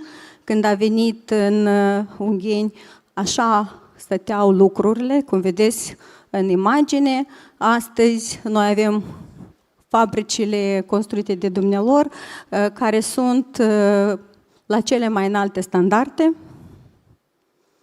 Un alt exemplu, avem un investitor din Belgia, care la fel, prin investițiile care le-a făcut, a înregistrat 2 agenți economici care produc în zona liberă și la fel o să mă refer mai jos despre acest investitor.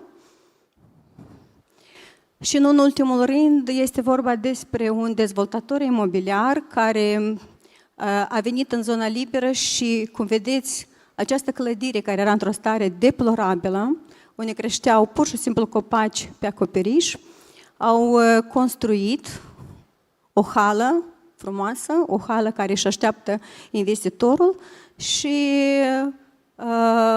ne mândrim că acest dezvoltator imobiliar a devenit și rezidentul nostru.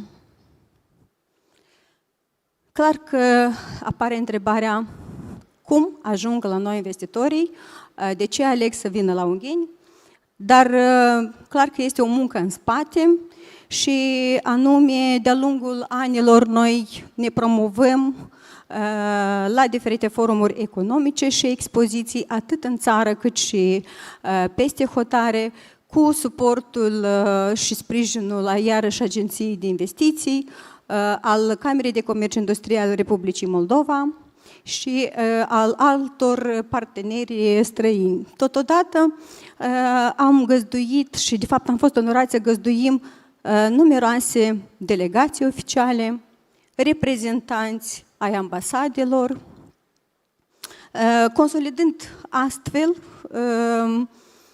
imaginea zonei libere ca una atractivă pentru investitori.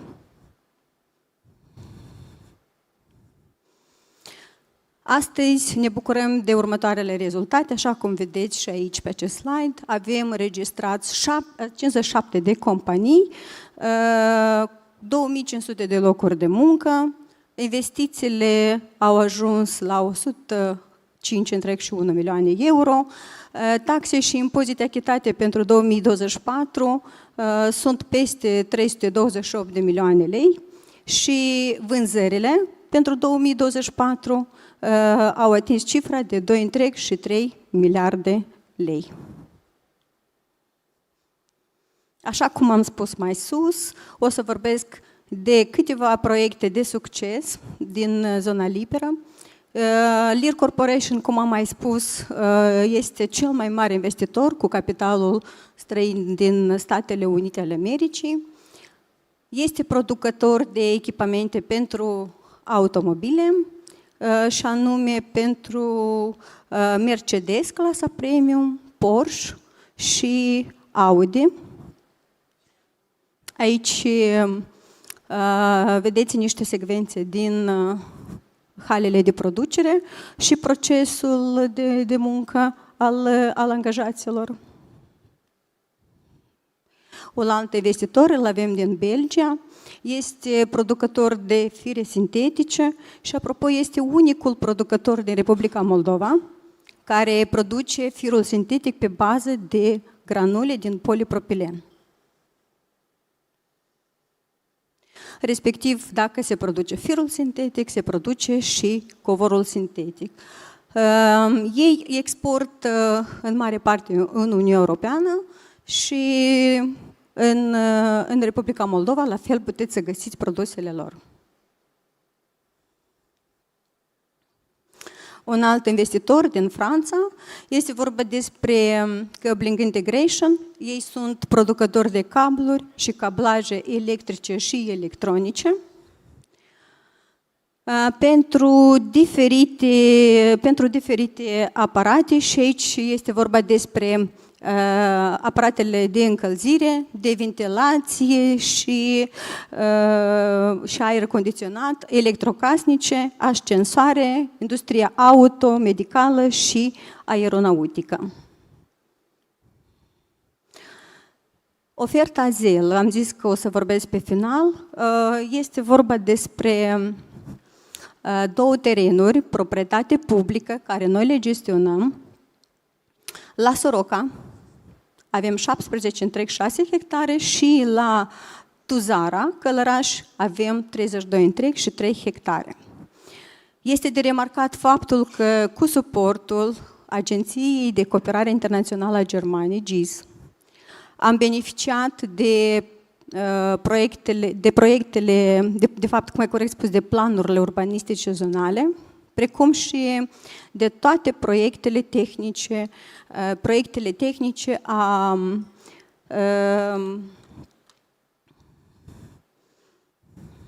infrastructurii, a infrastructurii tehnico-edilitare.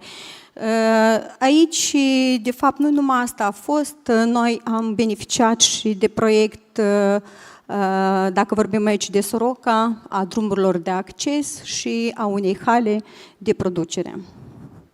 Pe asta cale chiar le mulțumesc colegilor.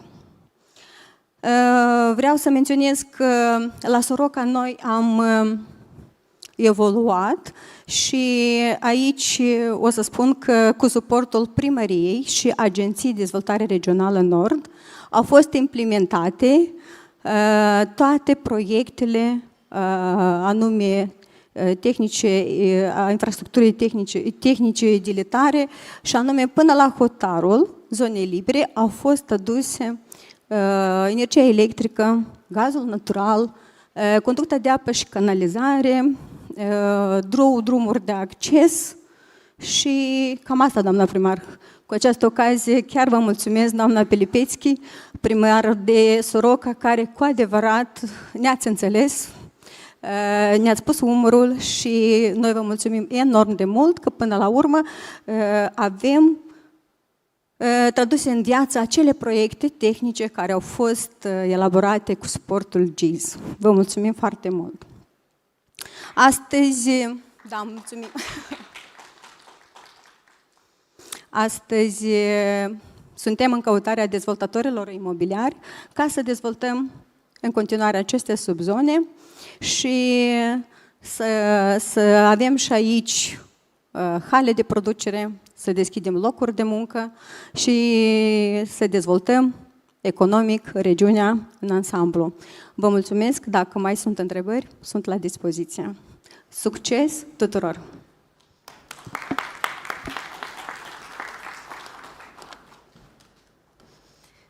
Doamna Epuraș, vă mulțumim frumos pentru acest exemplu inspirațional, pentru timpul alocat prezentării. Este dovadă clară că zonele economice libere pot deveni motoare de creștere pentru întreaga țară. În continuare, voi trece la limba engleză pentru a-l prezenta pe următorul vorbitor. Now, let's broaden to our perspective to the European dimension. I am really honored to introduce Mr. Dimitrios Kalkos, General Secretary at the Greek Ministry of Foreign Affairs and President of Enterprise Greece. Mr. Skalkos will present how the EU growth plan for Moldova connects with our investment map, creating unprecedented opportunities for European Moldovan partnerships and co-financed projects. Mr. Skalkos, the floor is yours.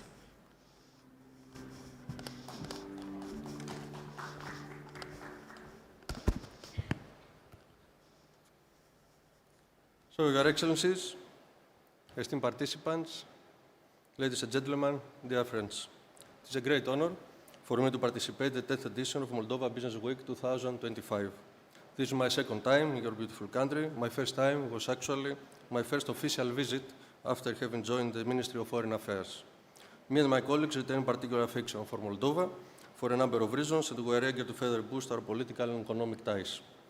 Our long-standing friendship is anchored in history, while the sizable Moldovan community in Greece and the Greeks of Moldova constitute a bridge which has contributed to the deepening of our bilateral dialogue and understanding. And of course, we cannot ignore the fact that the Greek War of Independence of 1821, which led to the modern Greek state, began with the uprising in the regions of Moldavia at the time. Today, I have the honor to address this conference and to present to you my government's commitment to uphold Moldova's path to economic prosperity, which we believe is strongly tied to Moldova's European trajectory. We reaffirm the European Union's unwavering support for Moldova's sovereignty, stability, resilience, and economic development. Greece wholeheartedly supported the European Council's decision for the opening of accession negotiations with Moldova. And I'm really happy to see that Moldova has already made considerable progress in its European integration path. Greece and Moldova present a considerable bilateral economic cooperation. The volume of bilateral trade amounted to 113 million euros in 2024. Nevertheless, there is a significant potential for further enhancing the bilateral trade volume and business ties. The joint working group that emerged from the signing of the Memorandum of Understanding between Enterprise Greece and Invest Moldova, signed in 2023, is working systematically to promote and accelerate bilateral economic relations, identifying as key areas of mutual interest infrastructure, pharmaceuticals, tourism and hotel infrastructure, agriculture, financial services, and energy. Moldova's investment map will certainly benefit from the European Commission's growth plan and underpinned by a reform and growth facility for the period 2025 to 2027, worth of 1.9 billion euros. It has been mentioned today, but please allow me to repeat this, that the plan is the largest EU financial support package since Moldova's independence and will boost the economy, accelerate membership proceedings, and provide financial assistance on infrastructure, energy security, healthcare, small business lending, etc. Greece, with a desire to strengthen bilateral ties and support Moldova's institutional and administrative capacity to implement the growth plan and its associated reforms and projects, has taken the initiative to provide technical and advisory assistance to the Moldovan administration. In this regard, our two governments have recently signed a Memorandum of Understanding, paving the way for a government-to-government agreement that will establish tailored technical and advisory support for Moldova. This support is aimed at ensuring the efficient absorption of EU funds provided under the EU growth plan. As a European Union member state since 1981 and a Eurozone member since 2001, Greece has extensive knowledge and experience with EU procedures and practices. Building on this expertise and on the proven track record of its project preparation facility, the National Investment Fund of Greece, through its PPF unit, stands ready to provide Moldova with tailored technical assistance and support in line with the country's specific needs. This technical assistance aims to reinforce Moldova's administrative, regulatory, and operational capacities, thereby enhancing its ability to absorb EU funding and effectively implement priority projects identified in the growth plan. More specifically, through the PPF unit, Greece intends to support the Republic of Moldova in the efficient and timely implementation of projects under the EU growth plan, assist the Moldovan administration in strengthening institutional capacity and developing the expertise required for effective engagement with EU structures and mechanisms, and transfer the PPF unit's proven know-how to a Moldovan team, enabling Moldova to establish its own national unit capable of meeting upcoming challenges. We firmly believe that this technical and advisory assistance to the Moldovan administration will contribute significantly to Moldova's EU accession, delivering tangible and lasting benefits for the country and its citizens. Allow me also to refer to the field of energy, a critical area of cooperation with multiple benefits for our countries. Energy represents a field of very promising synergies. May this be in natural gas and the utilization from the part of Moldova of the vertical gas corridor, or in the field of renewables and energy infrastructure and storage, grids and generators. Moldova serves as a pivotal state in Eastern Europe, linking the EU, Ukraine, and the Black Sea region, playing a crucial role in regional security, trade routes, and European integration efforts. During his visit in Chisinau in 12 June of 2025, Prime Minister Kyriakos Mitsotakis underlined Greece's contribution in Moldova's energy security through the Trans-Balkan Natural Gas Pipeline, the interconnector Greece-Bulgaria, as well as its capacity and readiness to develop renewable energy projects and broader connectivity projects for the benefit of the country and of the wider region. Last but not least, I would also like to underline the strategic importance of connectivity as a growing priority in our bilateral as well as regional cooperation. We acknowledge the role Moldova can play as a transport hub. We look forward to Moldova's active engagement in the trans-European transport network, governance, and the cooperation we could have in transport infrastructure. Dear all, the opening of the Greek embassy in Chisinau last year is a clear statement of the importance we attach to our bilateral cooperation on a number of political and economic fronts. It is time to think about the prospects of our future collaboration, how fruitful it can be, what tangible benefits can bring to our citizens. Thank you for your attention. Mulțumesc.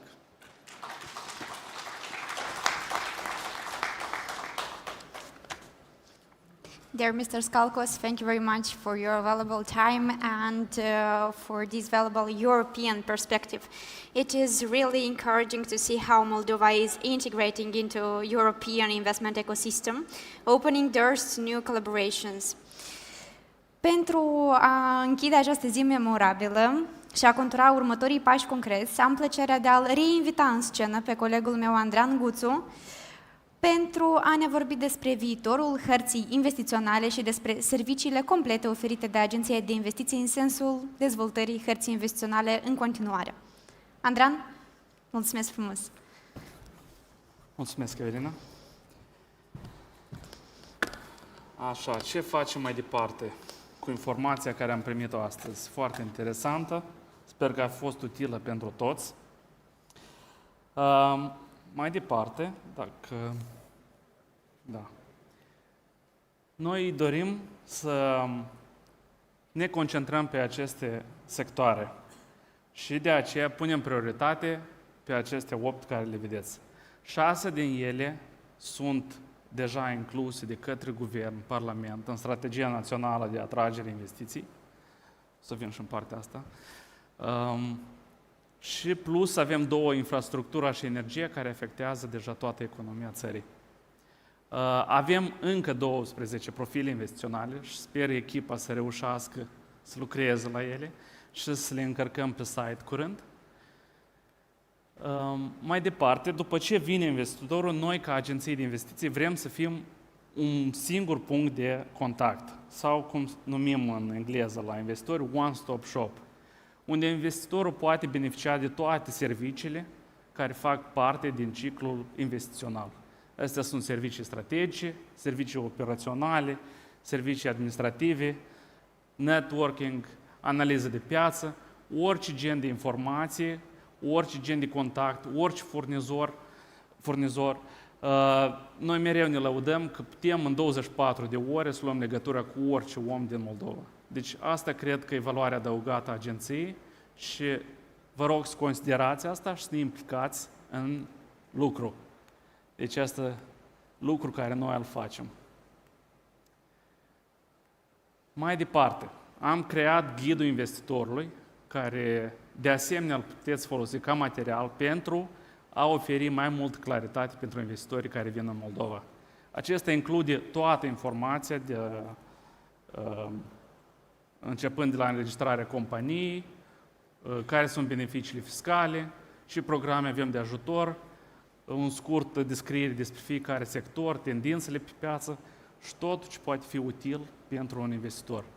De asemenea, pentru că am vorbit de privatizare și de proiecte, am creat un ghid de privatizare prin licitații în limba engleză și alt ghid care se axează doar pe privatizare și oferă o imagine globală pentru investitori. Acestea sunt ghidurile care merg împreună cu harta de investiții și sunt uneltele care fac parte din serviciile noastre One Stop Shop și pot fi promovate către investitori. Mai departe, aș vrea să fac un apel către toate organizațiile. Este important să înțelegem că este doar începutul. Asta e primul pas care îl facem. Toți trebuie să se implice. Dorim ca în consiliile raionale și primăriile să cunoască, să ne informeze despre oportunitățile locale. Ei știu mai bine ce se întâmplă și să se registreze pe platformă. Întreprinderile private care caută cofinanțare sau au nevoie de parteneriate să iei legătura.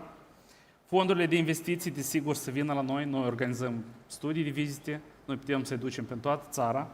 Și organizațiile de dezvoltare, cum ar fi GIZ, să participe la dezvoltarea proiectelor, finanțare și dezvoltarea economică de lungă durată.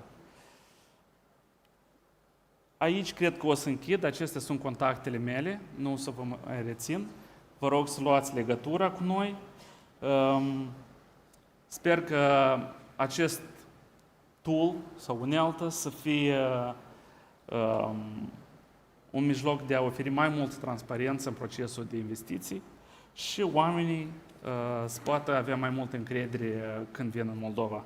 Eu vreau să mulțumesc tuturor care au participat, vreau să mulțumesc echipii mele care a lucrat multe luni la dezvoltarea acestor unelte, tuturor speakerilor care au acceptat invitația noastră și sper împreună să continuăm să construim Moldova prosperă, care noi toți ne dorim. Vă mulțumesc. Evelina? Andreea, îți mulțumim și noi pentru informația furnizată, pentru efortul depus la elaborarea hărții investițiilor. În continuare, țin să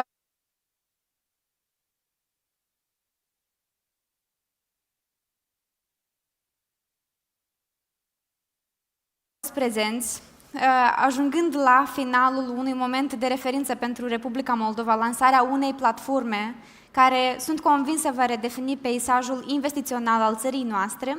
Permiteți-mi să adresez mulțumiri tuturor celor care au fost prezenți în sală, vouă, pentru timpul alocat, pentru interesul manifestat, dar și pentru toți vorbitorii care au dat viața acestui eveniment. Domnului Andrean Guțu, care ne-a prezentat funcționalitățile platformei și impactul său strategic asupra investițiilor, domnului Viorel Garaz, secretar de stat, care ne-a arătat cum hub-ul logistic multimodal Berești transformă Moldova într-un nod regional de transport și logistică, domnului Gabriel Cojocaru, care ne-a prezentat fabrica de sticlă, o oportunitate unică de privatizare și modernizare industrială, doamnei Natalia Iepuraș, care a împărtășit o istorie de succes autentică a zonei libere ungheni, demonstrând că investițiile în Moldova nu doar cresc, ci și prosperă. Domnului Dimitrios Scalcos, care ne-a oferit perspectiva europeană, arătând cum planul de creștere al Uniunii Europene se conectează cu harta noastră și creează noi punți de colaborare. Dragi participanți, acestea fiind spuse, țin să aloc câteva minute și mulțumirii partenerilor, printre care se numără inclusiv și USAID Mistra, chiar dacă deja nu mai sunt în Republica Moldova, dar și-au pus umărul la dezvoltarea prezentei hărți investiționale prin promovarea profilurilor investiționale create de către ei, dar și UNDP numai decât. Dragi participanți, plecați de aici nu doar cu informație, ci și cu o misiune importantă, cu certitudine. Explorați harta pe InvestGov, platforma pe care v-a prezentat-o Andrean Guțu, propuneți proiecte noi, conectați investitorii cu oportunități, definiți toate oportunitățile investiționale în Republica Moldova și cu certitudine simțiți-vă ambasadori ai transparenței și competitivității Moldovei. Republica Moldova nu mai așteaptă pasiv investițiile, ci le întâmpină cu o platformă modernă, digitală și inteligentă. Vă invit acum la sesiunea de networking și vă mulțumesc frumos pentru că ați fost alături de noi și că ați manifestat interes.